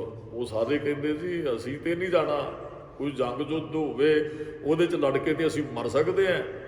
ਉਹ ਮਹਾਰਾਜ ਕਹਿੰਦੇ ਨਹੀਂ, ਅਸੀਂ ਕਿਸੇ ਖੂਨ ਵਾਲੀ ਚੀਜ਼ ਤੇ ਇਹਨੂੰ ਪਰਖਣਾ ਹੈ। ਵੈਸੇ ਤੇ ਗੋਲੀ ਕਿਸੇ ਵੀ ਪਾਸੇ ਚਲਾ ਕੇ ਵੇਖ ਸਕਦੇ ਸਨ। ਉਹ ਫਿਰ ਉਹਨਾਂ ਸਲਾਹ ਦਿੱਤੀ, ਕਹਿੰਦੇ ਜੀ ਬੱਕਰਾ ਲੈ ਜਾਓ ਸਾਹਮਣੇ, ਮਹਾਰਾਜ ਨੂੰ ਕੋਈ ਬੱਕਰੇ 'ਚ ਗੋਲੀ ਮਾਰੇ ਜਾਂ ਹਾਥੀ 'ਚ ਗੋਲੀ ਮਾਰ ਲੈਣ, ਘੋੜੇ 'ਚ ਮਾਰ ਲੈਣ, ਜੋ ਖੂਨ ਵਾਲੀ ਨੂੰ ਪਰਖਣਾ। ਮਹਾਰਾਜ ਕਹਿੰਦੇ ਨਹੀਂ, ਗੋਲੀ ਵੀ ਸਰੀਰ 'ਚ ਮਾਰ ਲਓ। ਜਵਾਬ ਦੇ ਦਿੱਤਾ ਉਹਨਾਂ। ਕਹਿੰਦੇ ਡੱਲੇ ਨੂੰ ਕਹਿੰਦੇ ਨਾ ਜੀ, ਇਸ ਤਰ੍ਹਾਂ ਨਹੀਂ ਅਸੀਂ ਮਰ ਸਕਦੇ। ਉਹ ਡੱਲਾ ਕਹਿੰਦਾ ਮਹਾਰਾਜ ਕੋਈ ਤਿਆਰ ਨਹੀਂ। ਮਹਾਰਾਜ ਕਹਿੰਦੇ ਤੂੰ ਵੀ ਆ ਜਾ ਸਾਹਮਣੇ, ਤੇਰੇ ਤੇ ਪਰਖ ਲੈਂਦੇ ਆ। ਮਹਾਰਾਜ ਮੈਨੂੰ ਕਿਉਂ ਨਿਆਈ ਮੌਤ ਮਾਰਨਾ ਚਾਹੁੰਦੇ ਹੋ?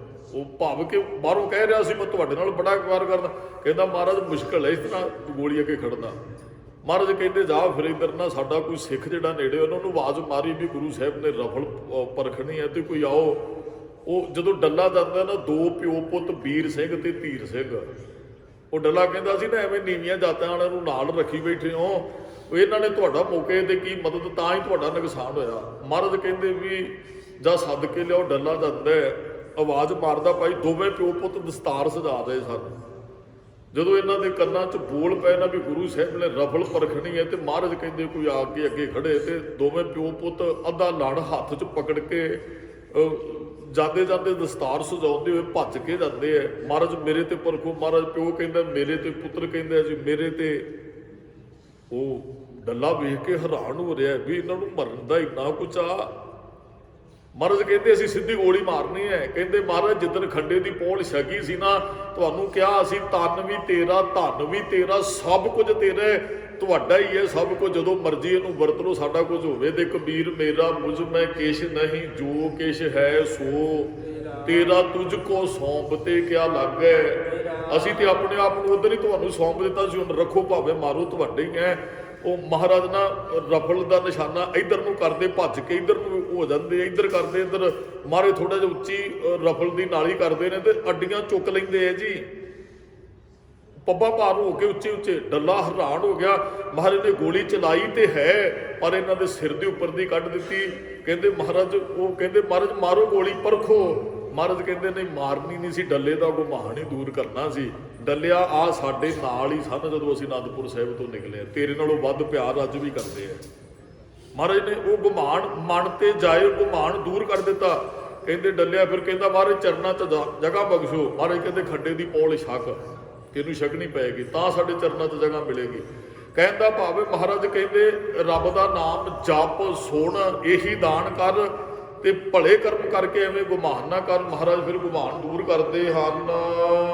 ਕਾਮ ਕ੍ਰੋਧ ਨਾ ਮੋਹੀਐ। ਮਹਾਰਾਜ ਕਹਿੰਦੇ ਫਿਰ ਕਾਮ ਕ੍ਰੋਧ ਦੇ ਵਿੱਚ ਨਹੀਂ ਖਚਤ ਹੋਏਗਾ। ਕਾਮ ਤੇ ਕ੍ਰੋਧ ਤੋਂ ਇਹ ਵਿਕਾਰ ਨੇ, ਇਹਨਾਂ ਦੀ ਵਿਚਾਰ ਆਪਾਂ ਫਿਰ ਕਿਸੇ ਦਿਨ ਜਾਂ ਪਹਿਲਾਂ ਕਈ ਵਾਰੀ ਕਰ ਚੁੱਕੇ। ਇਹ ਵਿਕਾਰ ਨੇ।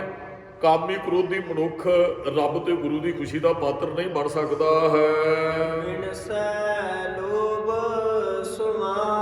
ਜਿਹੜਾ ਲੋਭ ਰੂਪੀ ਕੁੱਤਾ ਸਾਡੇ ਅੰਦਰ ਬੈਠਾ, ਸੁਆਨ ਕੁੱਤੇ ਨੂੰ ਕਹਿੰਦੇ ਆ।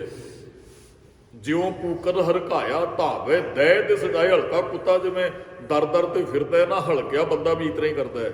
ਜਿਸ ਨੂੰ ਲੋਭ ਦਾ ਹਲਕ ਹੋ ਜੇ, ਲੋਭ ਲਹਿਰ ਜਿਉਂ ਸਵਾਨ ਹਲਕ ਹੈ।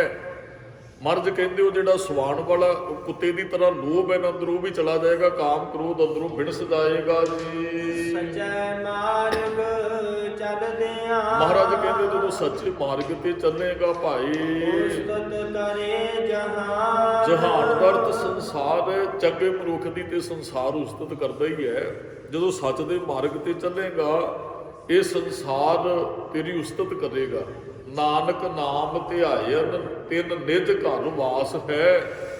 ਜੁਗ ਜੁਗ ਸੋਭਾ ਹੋਏ ਸੰਸਾਰ ਤੇਰੀ ਸ਼ੋਭਾ ਵਡਿਆਈ ਕਰੇਗਾ ਸੱਚ ਤੇ ਪਹਿਰਾ ਦਿੰਦਿਆਂ ਜੀ। 68 ਤੀਰਥ ਸਗਲ ਪੁੰਨ। ਮਹਾਰਾਜ ਕਹਿੰਦੇ 68 ਤੀਰਥਾਂ ਦਾ ਇਸ਼ਨਾਨ ਜਿਹੜਾ ਸਾਰਾ ਪੁੰਨ ਹੈ।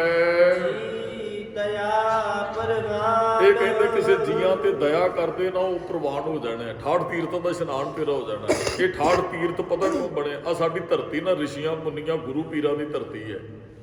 ਪੁਰਾਤਨ ਸਮੇਂ ਜਿਹੜੇ ਮਹਾਂਪੁਰਖ ਸਨ ਉਹ ਕਿਸੇ ਨਦੀ ਦੇ ਕੰਢੇ ਤੇ ਬੈਠ ਕੇ ਤਪ ਕਰਦੇ ਸਨ, ਬੰਦਗੀ ਬਹੁਤ ਜ਼ਿਆਦਾ।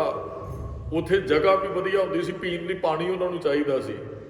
ਤੇ ਫਿਰ ਬਾਹਰ ਦੇ ਅੰਦਰ ਜਿੱਥੇ ਬੈਠ ਕੇ ਉਹਨਾਂ ਨੇ ਬੰਦਗੀ ਕੀਤੀ, ਲੋਕਾਂ ਨੇ ਪਿੰਡ ਬੰਨ ਲਏ, ਕਸਬੇ ਜਿਹੜੇ ਉਹ ਸ਼ਹਿਰ ਬੰਨੇ ਗਏ, ਉਹਨਾਂ 68 ਤੀਰਥ ਕਾਇਮ ਕਰ ਲਏ ਜਿਹੜੇ ਨਦੀਆਂ ਦੇ ਕੰਢਿਆਂ ਦੇ ਸਨ। ਤੇ ਫਿਰ ਲੋਕਾਂ ਨੇ ਕਿਹਾ ਵੀ 68 ਤੀਰਥਾਂ ਦਾ ਇਸ਼ਨਾਨ ਕਰਨ ਵਾਲੇ ਦੇ ਪਾਪ ਲੱਥ ਜਾਂਦੇ ਐ, ਸਭ ਤੋਂ ਵੱਡਾ ਪੁੰਨ ਹੈ ਭਾਈ ਤੀਰਥਾਂ ਤੇ ਇਸ਼ਨਾਨ ਕਰਨਾ ਚਾਹੀਦਾ ਹੈ। ਪਰ ਮਹਾਰਾਜ ਨੇ ਕਿਹਾ ਜੀਆਂ ਤੇ ਦਇਆ ਕਰਨੀ ਹੀ 68 ਤੀਰਥਾਂ ਦਾ ਇਸ਼ਨਾਨ ਹੈ। ਮਹਾਰਾਜ ਕਹਿੰਦੇ ਜੇ ਤੇਰੇ ਕੋਲ ਕੋਈ ਪਦਵੀ ਹੈ ਨਾ ਤੇ ਐਵੇਂ ਗਰੀਬਾਂ ਨੂੰ ਲੋਟਣਾ ਇਹਨਾਂ ਤੇ ਦਇਆ ਕਰ, ਸੱਚ ਜਾਣੀ ਤੇਰਾ 68 ਤੀਰਥਾਂ ਦਾ ਇਸ਼ਨਾਨ ਹੋ ਜਾਣਾ। ਜੇ ਅੱਜ ਤੇਰੇ ਕੋਲ ਕੋਈ ਪਾਵਰ ਹੈ ਨਾ ਤੇ ਲੋਕਾਂ ਤੇ ਦਇਆ ਕਰ, ਬਿਨਾਂ ਰਿਸ਼ਵਤ ਤੋਂ ਉਹਨਾਂ ਦੇ ਕੰਮ ਕਰ, ਲੋਟਣਾ ਲੋਕਾਂ ਨੂੰ, ਇਹਨਾਂ ਨੂੰ ਖੋ ਨਾ, ਇਹੀ ਦਇਆ ਪ੍ਰਵਾਨ ਹੈ। ਦਾਸ ਨੇ ਅੱਗੇ ਵੀ ਇੱਕ ਵਾਰੀ ਬੇਨਤੀ ਕੀਤੀ, ਮੈਂ ਫਿਰ ਆਪ ਜੀਆਂ ਨੂੰ ਯਾਦ ਕਰਾਵਾਂ 68 ਤੀਰਥਾਂ ਦਾ ਇਸ਼ਨਾਨ ਕੀ ਹੈ। ਇੱਕ ਨਾ ਗੁਰਮੁਖੋ ਅਬਦੁੱਲਾ ਬਿਨ ਮੁਬਾਰਕ ਹੋਇਆ ਹੈ ਅਰਬ ਦੇਸ਼ ਦੇ ਅੰਦਰ ਮੁਸਲਮਾਨ, ਅਬਦੁੱਲਾ ਬਿਨ ਮੁਬਾਰਕ। ਇਹ ਬਹੁਤ ਵੱਡਾ ਫਕੀਰ ਹੈ, ਸਾਧੂ ਕਹਿ ਲਓ, ਭਗਤ ਕਹਿ ਲਓ, ਬੜੀ ਉੱਚੀ ਪਦਵੀ ਵਾਲਾ। ਹੁਣ ਇਹਨੇ ਉਹ ਹਰੇਕ ਮੁਸਲਮਾਨ ਹੱਜ ਕਰਨ ਵਾਸਤੇ ਜਾਂਦਾ ਹੈ, ਹਰੇਕ ਮੁਸਲਮਾਨ। ਉਹ ਕਹਿੰਦੇ ਜੀਵਨ ਤਾਂ ਹੀ ਪ੍ਰਵਾਨ ਹੁੰਦਾ ਹੈ। ਇਹ ਫਕੀਰ ਹੈ, ਦਰਵੇਸ਼। ਇਹ ਕਹਿੰਦਾ ਮੈਨੂੰ ਇੱਕ ਵਾਰੀ ਨਾ ਸੁਪਨਾ ਆਇਆ। ਇਹ ਜਿਹੜਾ ਇਹ ਅਬਦੁੱਲਾ ਬਿਨ ਮੁਬਾਰਕ ਇਹ ਬਹੁਤ ਵੱਡਾ ਇੱਕ ਸਾਧੂ ਹੈ, ਉਪਰਾਮ ਔਰ ਸੱਚਾ। ਕਹਿੰਦਾ ਵੀ ਇੱਕ ਦਿਨ ਮੈਨੂੰ ਸੁਪਨਾ ਆਇਆ ਵੀ ਸੁਪਨੇ ਦੇ ਅੰਦਰ ਬਹੁਤ ਲੋਕ ਹੱਜ ਕਰਨ ਵਾਸਤੇ ਗਏ ਹੋਏ ਹੈ। ਜਦੋਂ ਹੱਜ ਕਰਨ ਵਾਸਤੇ ਗਏ ਨੇ ਤੇ ਸੁਪਨੇ ਦੇ ਵਿੱਚ ਕਹਿੰਦਾ ਦੋ ਮੈਨੂੰ ਫਰਿਸ਼ਤੇ ਮਿਲੇ। ਇਸਲਾਮ ਧਰਮ ਦੇ ਅੰਦਰ ਉਹਨੂੰ ਫਰਿਸ਼ਤੇ ਕਹਿੰਦੇ ਨੇ। ਉਹ ਕਹਿੰਦਾ ਸੁਪਨੇ 'ਚੋਂ ਫਰਿਸ਼ਤੇ ਗੱਲਾਂ ਕਰ ਰਹੇ ਸਨ ਆਪਸ ਵਿੱਚ ਵੀ ਆਹ ਹੱਜ ਤੇ ਇੰਨੇ ਲੋਕ ਆਏ ਹੈ, ਹੱਜ ਕਿਹਦਾ ਪ੍ਰਵਾਨ ਹੋਇਆ। ਤੇ ਕਹਿੰਦਾ ਮੈਂ ਹੁਣ ਬੜਾ ਪੁੱਜਾ ਸਾਧੂ ਸਾਂ ਤੇ ਮੈਂ ਬੜਾ ਕੰਨ ਲਾ ਕੇ ਸੁਣਦਾ ਸਾਂ ਵੀ ਮੈਂ ਵੀ ਆਇਆ ਹੱਜ ਕਰਨ, ਮੇਰਾ ਨਾਂ ਲੈਣਗੇ ਵੀ ਮੈਂ ਬੜਾ ਸੱਚਾ ਸੁੱਚਾ। ਮੈਨੂੰ ਤੇ ਲੋਕ ਬੜਾ ਮੰਨਦੇ ਆ, ਸਾਰੇ ਲੋਕ ਮੈਨੂੰ ਮੱਥਾ ਟੇਕਦੇ, ਹੱਜ ਕਰਨ ਜਾਂਦੇ ਵੀ ਮੈਨੂੰ ਮੱਥਾ ਟੇਕੀ ਜਾਂਦੇ ਆ। ਕਹਿੰਦਾ ਮੈਂ ਕੰਨ ਲਾ ਕੇ ਸੁਣਦਾ ਸੀ ਮੇਰਾ ਨਾਮ ਲੈਣਗੇ ਫਰਿਸ਼ਤੇ। ਉਹ ਸੁਪਨੇ 'ਚ ਕਹਿੰਦੇ ਫਰਿਸ਼ਤੇ ਕਹਿੰਦੇ ਵੀ ਹੱਜ ਕਿਹਦਾ ਪ੍ਰਵਾਨ ਹੈ। ਉਹ ਇੱਕ ਫਰਿਸ਼ਤਾ ਕਹਿ ਰਿਹਾ ਵੀ ਕਿਹਦਾ ਪ੍ਰਵਾਨ ਹੈ। ਦੂਸਰੇ ਨੇ ਜਵਾਬ ਦਿੱਤਾ, ਕਹਿਣ ਲੱਗੇ ਜੀ ਇੰਨੀ ਵੱਡੇ ਰਸ਼ ਦੇ ਵਿੱਚੋਂ ਨਾ ਇੱਕ ਬੰਦੇ ਦਾ ਹੀ ਹੱਜ ਪ੍ਰਵਾਨ ਹੈ, ਇੱਕ ਬੰਦੇ ਦਾ। ਉਹ ਕਹਿੰਦਾ ਫਿਰ ਮੈਂ ਹੋਰ ਖੁਸ਼ ਹੋਇਆ, ਧਿਆਨ ਦੇ ਕੇ ਸੁਣਿਆ ਮੇਰਾ ਨਾਮ ਲੈਣਗੇ ਵੀ ਸਾਰਿਆਂ 'ਚੋਂ ਨਾ ਮੇਰਾ ਹੀ ਹੱਜ ਪ੍ਰਵਾਨ ਹੋਇਆ, ਕਿਉਂਕਿ ਮੇਰੀ ਬੜੀ ਮਾਨਤਾ ਸੀ ਉਹ ਸਾਰਿਆਂ ਦੇ ਮੁਸਲਮਾਨਾਂ ਦੇ ਅੰਦਰ। ਤੇ ਕਹਿੰਦੇ ਜਦੋਂ ਉਹਨੇ ਗੱਲ ਕਹੀ ਨਾ ਵੀ ਕਿਹਦਾ ਹੱਜ ਪ੍ਰਵਾਨ ਹੋਇਆ ਤੇ ਮੈਂ ਧਿਆਨ ਦੇ ਕੇ ਸੁਣਿਆ, ਕਹਿਣ ਲੱਗੇ ਜੀ ਹੱਜ ਉਹਦਾ ਪ੍ਰਵਾਨ ਹੋਇਆ ਜਿਹੜਾ ਹੱਜ ਕਰਨ ਆਇਆ ਹੀ ਨਹੀਂ ਹੈ। ਕਹਿੰਦਾ ਮੈਨੂੰ ਬੜੀ ਉਤਸਕਤਾ ਲੱਗੀ ਵੀ ਇਹ ਕੀ ਗੱਲ ਵੀ ਜਿਹੜਾ ਹੱਜ ਕਰਨ ਆਇਆ ਨਹੀਂ। ਕਹਿਣ ਲੱਗਾ ਫਿਰ ਉਹਨਾਂ ਨੇ ਨਾ ਇੱਕ ਨਾਮ ਲਿਆ। ਕਹਿੰਦੇ ਦੂਸਰਾ ਸਵਾਲੀਆ ਕਹਿੰਦਾ ਵੀ ਉਹ ਕਿੱਥੇ ਰਹਿੰਦਾ ਜਿਹਦਾ ਹੱਜ ਪ੍ਰਵਾਨ ਹੋਇਆ। ਕਹਿੰਦੇ ਜੀ ਇੱਕ ਦਮਕਸ਼ ਸ਼ਹਿਰ ਦੇ ਅੰਦਰ ਨਾ ਇੱਕ ਬੁੱਢਾ ਮੋਚੀ ਹੈ, ਉਹਦਾ ਹੱਜ ਪ੍ਰਵਾਨ ਹੋਇਆ। ਦਮਕਸ਼ ਸ਼ਹਿਰ ਅਰਬ ਦਾ ਇੱਕ, ਕਹਿੰਦੇ ਜੀ ਉਹਦੇ ਅੰਦਰ ਇੱਕ ਬੁੱਢਾ ਮੋਚੀ, ਉਹਦਾ ਹੱਜ ਪ੍ਰਵਾਨ ਹੋਇਆ। ਕਹਿੰਦਾ ਜੀ ਮੇਰਾ ਸੁਪਨਾ ਖੁੱਲਿਆ ਤੇ ਮੈਂ ਆਖਿਆ ਬੁੱਢਾ ਮੋਚੀ ਉਹ ਕਿੰਨਾ ਕੁ। ਕਹਿੰਦਾ ਮੈਂ ਸਵੇਰੇ ਉੱਠਿਆ ਤੇ ਮੈਂ ਉਹ ਦਮਕਸ਼ ਸ਼ਹਿਰ ਨੂੰ ਚੱਲ ਪਿਆ। ਕਹਿੰਦਾ ਮੈਂ ਮਿਲਾਂ ਤੇ ਸਹੀ ਜਾ ਕੇ ਵੀ ਉਸ ਮੋਚੀ ਬੁੱਢੇ ਮੋਚੀ ਦਾ ਹੱਜ ਪ੍ਰਵਾਨ ਹੋਇਆ। ਉਹਨੇ ਕੀ ਇਹੋ ਜਿਹਾ ਵੀ ਕਿੰਨੀ ਕੁ ਭਾਵਨਾ, ਉਹ ਤੇ ਫਿਰ ਇਹਦਾ ਮਤਲਬ ਮੇਰੇ ਨਾਲੋਂ ਵੀ ਵੱਡਾ ਹੈ। ਕਹਿੰਦਾ ਜਦੋਂ ਮੈਂ ਪੁੱਛ ਕੇ ਦਮਕਸ਼ ਸ਼ਹਿਰ ਦੇ ਅੰਦਰ ਪੁੱਛ ਕੇ ਗਿਆ ਨਾ ਤੇ ਉਹ ਕਿਸੇ ਨੇ ਦੱਸਿਆ ਵੀ ਉਹ ਜਿਹੜਾ ਨਾ ਉਸ ਮੋਚੀ ਦਾ ਘਰ ਹੈ ਜਿਹਦੇ ਬਾਰੇ ਤੁਸੀਂ ਪੁੱਛਦੇ ਹੋ। ਕਹਿੰਦਾ ਮੈਂ ਉਹਦੇ ਘਰੇ ਗਿਆ ਤੇ ਮੈਂ ਕਿਹਾ ਉਹ ਭਲਿਆ ਤੇਰਾ ਤੇ ਖੁਦਾ ਨੇ ਹੱਜ ਪ੍ਰਵਾਨ ਕਰ ਲਿਆ ਹੈ, ਉਹ ਤੂੰ ਇਹੋ ਜਿਹਾ ਕੁਝ ਕੀ ਕੀਤਾ ਵੀ ਤੇਰਾ ਹੱਜ ਤੂੰ ਗਿਆ ਵੀ ਨਹੀਂ, ਤੇਰਾ ਹੱਜ ਪ੍ਰਵਾਨ ਹੋ ਗਿਆ। ਉਹ ਫਿਰ ਕਹਿਣ ਲੱਗਾ, ਕਹਿੰਦਾ ਵੀ ਮੈਂ ਨਾ ਮਿਹਨਤ ਕਰਦਾ, ਮੇਰੀ ਧਰਮ ਦੀ ਕਿਰਤ ਹੈ, ਜੁੱਤੀਆਂ ਕੱਢਣਾ ਮੇਰਾ ਕੰਮ, ਮੈਂ ਮੋਚੀ ਹੈ। ਤੇ ਕਹਿੰਦਾ ਬੜੇ ਲੰਬੇ ਸਮੇਂ ਤੋਂ ਹੱਜ ਤੇ ਜਾਣ ਦੀ ਇੱਛਾ ਸੀ ਪਰ ਜਾ ਨਹੀਂ ਸੀ ਸਕਦਾ, ਮਾਲੀ ਹਾਲਤ ਠੀਕ ਨਹੀਂ। ਮੈਂ 600 ਦਿਨਾਰ ਜਿਹੜਾ ਹੈ ਨਾ ਉਹ ਮੈਂ ਧਰਮ ਦੀ ਕਿਰਤ ਚੋਂ ਇਕੱਠਾ ਕੀਤਾ ਵੀ ਕਿਸੇ ਦਿਨ ਹੱਜ ਤੇ ਜਾਵਾਂਗਾ। ਤੇ ਇੱਕ ਦਿਨ ਮੈਂ ਜਦੋਂ ਕੰਮ ਤੋਂ ਆਇਆ ਨਾ ਮੈਨੂੰ ਬੜੀ ਭੁੱਖ ਲੱਗੀ ਤੇ ਮੇਰੀ ਘਰ ਵਾਲੀ ਕਹਿੰਦੀ ਚਲੋ ਗਵਾਂਢੀਆਂ ਦੇ ਘਰੋਂ ਮੈਂ ਸਬਜ਼ੀ ਲੈ ਕੇ ਆਉਣੀ ਆ। ਸ਼ਹਿਰਾਂ ਦਾ ਤੇ ਮੈਨੂੰ ਪਤਾ ਨਹੀਂ, ਪਿੰਡਾਂ 'ਚ ਇਹਦੇ 'ਚ ਕੋਈ ਅਹੰਕਾਰ ਵਾਲੀ ਗੱਲ ਨਹੀਂ। ਵੈਸੇ ਤੇ ਹੁਣ ਸਾਡੇ ਸਟੇਟਸਾਂ ਨੇ ਆ ਵੀ ਖਤਮ ਕਰ ਦਿੱਤਾ ਵੀ ਕਿਸੇ ਦੇ ਘਰੋਂ ਸਬਜ਼ੀ ਵੀ ਨਹੀਂ ਪਕੜਨੀ ਹੈ, ਵੀ ਇਹ ਕੀ ਕਹਿਣਗੇ ਸਬਜ਼ੀ ਨਹੀਂ ਬਣਾ ਸਕਦੇ। ਸਾਡੀ ਇਹ ਸਾਂਝ ਹੁੰਦੀ ਸੀ ਕੰਧਾਂ ਦੇ ਉੱਪਰ ਹੀ ਸਬਜ਼ੀਆਂ ਫੜ ਲਓ, ਲੱਸੀ ਫੜ ਲਓ, ਇੱਧਰ ਉੱਧਰ ਅਨਾਜ ਫੜ ਲਓ, ਆਟੇ ਦਾ ਵੀ ਲੈਣ ਦੇਣ ਹੁੰਦਾ ਸੀ। ਸਾਰਾ ਕੁਝ ਸਾਡੇ ਪਿੰਡਾਂ 'ਚ ਚੱਲਦਾ, ਸ਼ਾਇਦ ਹੁਣ ਵੀ ਚੱਲਦਾ ਕਈਆਂ ਪਿੰਡਾਂ ਦੇ ਅੰਦਰ। ਉਹ ਜਦੋਂ ਸਬਜ਼ੀ ਲੈਣ ਗਈ ਨਾ ਵੀ ਭੈਣੇ ਵੀ ਸਬਜ਼ੀ ਗਵਾਂਢੀਆਂ ਦੇ ਘਰੋਂ, ਕਹਿੰਦਾ ਮੇਰੀ ਘਰ ਵਾਲੀ ਸਬਜ਼ੀ ਲੈਣ ਗਈ ਵੀ ਇਹਨਾਂ ਪ੍ਰਸ਼ਾਦਾ ਛਕਣਾ, ਚਲੋ ਕੋਈ ਸਬਜ਼ੀ। ਕਹਿੰਦਾ ਜਦੋਂ ਮੇਰੀ ਘਰ ਵਾਲੀ ਨੇ ਜਾ ਕੇ ਉਹਨੂੰ ਪੁੱਛਿਆ ਨਾ ਵੀ ਕੋਈ ਸਬਜ਼ੀ ਦੇ ਦਿਓ, ਤੇ ਉਹ ਫੁੱਟ ਕੇ ਰੋਣ ਲੱਗ ਪਈ, ਉਹਦੀ ਧਾਰ ਨਿਕਲ ਗਈ ਜਿਹਦੇ ਘਰੇ ਗਈ। ਇਹ ਕਹਿੰਦੀ ਭੈਣੇ ਮੈਂ ਇਹੋ ਜਿਹੀ ਗੱਲ ਤੇ ਤੈਨੂੰ ਕੁਝ ਨਹੀਂ ਕਹੀ ਵੀ ਜਿਵੇਂ ਤੇਰੇ ਜ਼ਖਮ ਨੂੰ ਛੇੜ ਦਿੱਤਾ ਹੋਵੇ, ਫੁੱਟ ਪਿਆ। ਕਹਿਣ ਲੱਗੀ ਕੀ ਦੱਸਾਂ, ਤੂੰ ਤੇ ਸਬਜ਼ੀ ਲੈਣ ਆਈ ਹੈ, ਅਸਲ ਦੇ ਵਿੱਚ 8 ਦਿਨਾਂ ਤੂੰ ਸਾਡੇ ਘਰੇ ਚੁੱਲ੍ਹਾ ਹੀ ਨਹੀਂ ਬਲਿਆ। ਉਹ ਕਹਿੰਦੇ ਵੀ ਕਿਉਂ? ਕਹਿੰਦੇ ਕੁਝ ਹੈ ਹੀ ਨਹੀਂ, ਘਰ ਵਾਲਾ ਮੇਰਾ ਬਿਮਾਰ ਹੈ, ਪਤੀ ਬਿਮਾਰ ਹੈ, ਕੁਝ ਹੈ ਹੀ ਨਹੀਂ, ਕਮਾਉਣ ਵਾਲਾ ਨਹੀਂ ਹੈ। ਸੱਚ ਜਾਣੋ ਅੱਜ ਭੁੱਖ ਕਰਕੇ ਨਾ ਇੱਕ ਗਧਾ ਮਰਿਆ ਹੋਇਆ ਸੀ ਚੁਰਸਤੇ 'ਚ, ਅੱਜ ਉਹਦਾ ਮਾਸ ਕੱਟ ਕੇ ਲਿਆਈ, ਅੱਜ ਉਹ ਭੁੰਨ ਕੇ ਖਾਣਾ। ਸਬਜ਼ੀ ਕਿੱਥੋਂ ਸਾਡੇ ਘਰੇ? ਪਤੀ ਬਿਮਾਰ ਹੈ, ਘਰੇ ਖਾਣ ਲਈ ਕੁਝ ਨਹੀਂ, ਉਹ ਵੀ ਭੁੱਖਾ, ਮੈਂ ਵੀ ਅੱਜ ਗਧੇ ਦਾ ਮਾਸ ਚੁਰਸਤੇ 'ਚੋਂ ਕੱਟ ਕੇ ਉਹਨੂੰ ਭੁੰਨ ਕੇ ਖਾਣ ਲੱਗੇ ਆ। ਉਹ ਜਦੋਂ ਘਰੇ ਜਾ ਕੇ ਉਹਨੇ ਦੱਸਿਆ ਨਾ, ਉਹ ਮੋਚੀ ਕਹਿੰਦਾ ਮੇਰੀ ਘਰ ਵਾਲੀ ਨੇ ਮੈਨੂੰ ਦੱਸਿਆ ਵੀ ਆਪਣੇ ਗਵਾਂਢੀਆਂ ਦੀ ਆਹ ਹਾਲਤ ਹੈ। ਕਹਿੰਦਾ ਜਿਹੜਾ 600 ਦਿਨਾਰ ਮੇਰੀ ਧਰਮ ਦੀ ਕਿਰਤ ਸੀ, ਮੈਂ ਕਿਹਾ ਮੇਰਾ ਹੱਥ ਕੀ ਕਰੇਗਾ ਜੇ ਗਵਾਂਢੀ ਵਿਚਾਰਾ ਬਿਮਾਰੀ ਨਾਲ ਤੜਫ ਕੇ ਮਰ ਗਿਆ। ਉਹ ਭੁੱਖ ਤੋਂ ਕਹਿੰਦਾ ਉਹ 600 ਦਿਨਾਰ ਮੈਂ ਜਾ ਕੇ ਉਹਨਾਂ ਨੂੰ ਦੇ ਦਿੱਤਾ, ਉਹਨਾਂ ਇਲਾਜ ਕਰਾਇਆ, ਠੀਕ ਹੋ ਗਿਆ। ਕੁਝ ਅਨਾਜ ਖਰੀਦਿਆ, ਉਹਨਾਂ ਦਾ ਪ੍ਰਸ਼ਾਦਾ ਪਾਣੀ। ਕਹਿਣ ਲੱਗਾ ਬਸ ਇੰਨਾ ਕੀ ਕੰਮ ਕੀਤਾ, ਹੱਜ ਜਾਣ ਤੋਂ ਬਗੈਰ ਹੀ ਅੱਲਾ ਨੇ ਹੱਜ ਪ੍ਰਵਾਨ ਕਰ ਲਿਆ। ਆ ਮਹਾਰਾਜ ਇਹੀ ਗੱਲ ਕਹਿੰਦੇ, 8-60 ਤੀਰਥ ਸਗਲ ਪੁੰਨ ਦੀ ਦਇਆ ਪ੍ਰਵਾਨ। ਕਿਸੇ ਧਾਰਮਿਕ ਸਥਾਨ ਤੇ ਪੈਸੇ ਜਾ ਕੇ ਨਾ ਦਿਓ, ਤੁਹਾਡੇ ਨਾਲ ਗੁਰੂ ਰੱਬ ਨਾਰਾਜ਼ ਹੋਣ ਵਾਲਾ ਨਹੀਂ, ਪਰ ਕਿਸੇ ਨੂੰ ਲੁੱਟ ਕੇ ਕਿਸੇ ਧਾਰਮਿਕ ਸਥਾਨ ਦੇ ਪੈਸੇ ਨਾ ਦਿਆ ਜੇ, ਫਿਰ ਰੱਬ ਨੇ ਤੁਹਾਡਾ ਗਿਆ ਵੀ ਪ੍ਰਵਾਨ ਕੋਈ ਨਹੀਂ ਜੇ ਕਰਨਾ। ਕਿਸੇ ਨੂੰ ਲੁੱਟਣਾ ਛੱਡ ਦੇ, ਇਹੀ ਚੀਜ਼ ਦਇਆ ਪ੍ਰਵਾਨ ਹੈ। ਖੋ ਕੇ ਖਾਣਾ ਛੱਡ ਦੇ ਬੰਦਿਆ, ਤੂੰ ਰੱਬ ਨੂੰ ਘਰੇ ਬੈਠ ਕੇ ਵੀ ਜਪ ਸਕਦਾ ਜੇ ਕਿਸੇ ਗੋਲਕ 'ਚ ਤੇਰੇ ਤੋਂ ਪੈਸੇ ਨਹੀਂ ਪੈਂਦੇ, ਗੁਰੂ ਨਾਰਾਜ਼ ਹੋਣ ਵਾਲਾ ਨਹੀਂ, ਪਰ ਕਿਸੇ ਨੂੰ ਲੁੱਟ ਕੇ ਲਿਆ ਕੇ ਗੋਲਕ 'ਚ ਨਾ ਪਾ। ਇਹ ਜੀ ਦਇਆ ਕਰ, ਕਿਸੇ ਤਰਸ ਕਰ ਵੀ ਇਹ ਬੰਦੇ। ਨਹੀਂ ਤੇ ਅੱਜ ਵੱਡੇ ਵੱਡੇ ਲੱਖਾਂ ਰੁਪਈਆ ਤਨਖਾਹ ਲੈਣ ਵਾਲੇ ਜਿਨ੍ਹਾਂ ਰੋਟੀ ਨਹੀਂ ਪੱਕਦੀ, ਉਹਨਾਂ ਤੋਂ ਵੀ ਰਿਸ਼ਵਤਾਂ ਲਈ ਜਾਂਦੇ। ਮਹਾਰਾਜ ਕਹਿੰਦੇ ਆਹ ਜੀ ਦਇਆ ਕਰ ਇਹਨਾਂ ਦੇ ਉੱਪਰ, ਇਹਨਾਂ ਦੇ ਕੰਮ ਕਰ। ਮਹਾਰਾਜ ਕਹਿੰਦੇ 8-60 ਤੀਰਥ ਸਗਲ ਪੁੰਨ ਜੀ ਦਇਆ ਪ੍ਰਵਾਨ। ਜੀਆਂ ਤੇ ਦਇਆ ਕਰ ਭਾਈ, 68 ਤੀਰਥਾਂ ਦਾ ਇਹੀ ਇਸ਼ਨਾਨ ਹੈ। ਜਿਸ ਨੂੰ ਦੇਵੈ ਦਇਆ ਕਰ, ਹਾਂ ਜਿਹਦੇ ਤੇ ਦਇਆ ਕਰਕੇ ਭਾਈ ਇਹ ਬਖਸ਼ਿਸ਼ ਕਰ ਦਿੰਦਾ ਹੈ। ਸੋਈ ਪੁਰਖ ਸੁਜਾਨ। ਮਹਾਰਾਜ ਕਹਿੰਦੇ ਸੁਜਾਨ ਤੇ ਉਹੀ ਪੁਰਖ ਹੈ ਜੀ, ਜਿਨ੍ਹਾਂ ਮਿਲਿਆ ਪ੍ਰਭ ਆਪਣਾ, ਜਿਨ੍ਹਾਂ ਨੂੰ ਆਪਣਾ ਪ੍ਰਭੂ ਮਿਲ ਜਾਂਦਾ ਹੈ। ਨਾਨਕ ਤਿਨ ਕੁਰਬਾਨ, ਨਾਨਕ ਉਹਨਾਂ ਤੋਂ ਕੁਰਬਾਨ ਜਾਂਦਾ ਹੈ ਜੀ। ਮਾਗ ਸੁਚੇ ਸੇ ਕਾਂਡੀਐ। ਮਹਾਰਾਜ ਕਹਿੰਦੇ ਮਾਘ ਦੇ ਮਹੀਨੇ ਉਹ ਸੁੱਚੇ ਗਿਣੇ ਜਾਣਗੇ, ਕੱਢੇ ਜਾਣਗੇ, ਭਾਵ ਕੇ ਮੰਨੇ ਜਾਣਗੇ। ਪੂਰਾ ਗੁਰ ਮਿਹਰਬਾਨ, ਜਿਨ੍ਹਾਂ ਤੇ ਪੂਰਾ ਗੁਰੂ ਮਿਹਰਬਾਨ ਹੋ ਜਾਂਦੇ। ਹੁਣ ਪੂਰਾ ਗੁਰੂ ਮਿਹਰਬਾਨ ਹੋਏਗਾ ਜਦੋਂ ਗੁਰੂ ਦੀ ਸਿੱਖਿਆ ਤੇ ਚੱਲਾਂਗੇ। ਥੋੜਾ ਜਿਹਾ ਇਤਿਹਾਸ ਦੀ, ਅੱਜ ਦਾ ਦਿਨ ਜਿਹੜਾ ਸ੍ਰੀ ਮੁਕਤਸਰ ਸਾਹਿਬ ਦੇ ਅੰਦਰ ਜੋੜ ਮੇਲਾ ਮਨਾਇਆ ਜਾਂਦਾ ਹੈ। ਗੁਰਮੁਖ ਪਿਆਰਿਓ, ਕੁਝ ਮਾਝੇ ਦੇ ਸਿੱਖ ਜਿਹੜੇ ਨਾ ਸਤਿਗੁਰਾਂ ਨੂੰ ਬਦਾਵਾ ਲਿਖ ਕੇ ਦੇ ਜਾਂਦੇ ਆ। ਇਹ ਜਿਹੜਾ ਬਦਾਵਾ ਪਾੜਿਆ ਸੀ ਮਹਾਰਾਜ ਨੇ, ਇਹ ਰਾਮਿਆਂ ਨੇ ਪਿੰਡ ਲਿਖਿਆ ਗਿਆ ਜੀ। ਚਲੋ ਕਈ ਇਤਿਹਾਸਕਾਰਾਂ ਨੇ ਗੱਲ ਕਹੀ ਵੀ ਕੁਝ ਜਿਹੜੇ ਭੁੱਖੇ ਸਿੱਖ ਸਨ ਉਹ ਅਨੰਦਪੁਰ ਸਾਹਿਬ ਬਦਾਵਾ ਲਿਖ ਕੇ ਦੇ ਆਏ। ਚਲੋ ਦੁਨੀ ਚੰਦ ਵਰਗੇ ਹੈਗੇ ਸਨ ਉੱਥੇ ਵੀ ਜਿਹੜੇ ਉਹ ਭੱਜ ਗਏ, ਪਰ ਗੁਰੂ ਗ੍ਰੰਥ ਸਾਹਿਬ ਜੀ ਕਹਿੰਦੇ ਐ ਵੀ ਜੇ ਸਾਹਿਬ ਸੰਕਟ 'ਚ ਹੋਵੇ ਨਾ ਤੇ ਫਿਰ ਮਨੁੱਖ ਨੂੰ ਲਾਜ ਆਉਣੀ ਚਾਹੀਦੀ, ਸਾਥ ਛੱਡਣ ਲੱਗਿਆ। ਸਾਹਿਬ ਸੰਕਟ ਵੇ ਸੇਵਕ ਭਜੈ, ਕਹਿੰਦੇ ਸਾਹਿਬ ਸੰਕਟ 'ਚ ਹੋਵੇ ਸੇਵਕ ਨੂੰ ਵੀ ਨਹੀਂ ਭੱਜਣਾ ਚਾਹੀਦਾ। ਪਰ ਉਹ ਦੁਨੀ ਚੰਦ ਵਰਗੇ ਉਹ ਮੌਤ ਤੋਂ ਡਰਦਾ ਭੱਜਾ। ਮਹਾਰਾਜ ਕਹਿੰਦੇ ਹਾਥੀ ਨਾਲ ਲੜਾਉਣਾ, ਬੰਦੇ ਤੇ ਹਾਥੀ ਦਾ ਕਾਹਦਾ ਮੁਕਾਬਲਾ ਹੁੰਦਾ ਹੈ। 500 ਬੰਦਾ ਲੈ ਕੇ ਭੱਜ ਗਿਆ ਤੇ ਸੱਪ ਲੜ ਕੇ ਉੱਥੇ ਮਰ ਗਿਆ ਮਾਝੇ ਪਹੁੰਚਦੇ ਆਂ।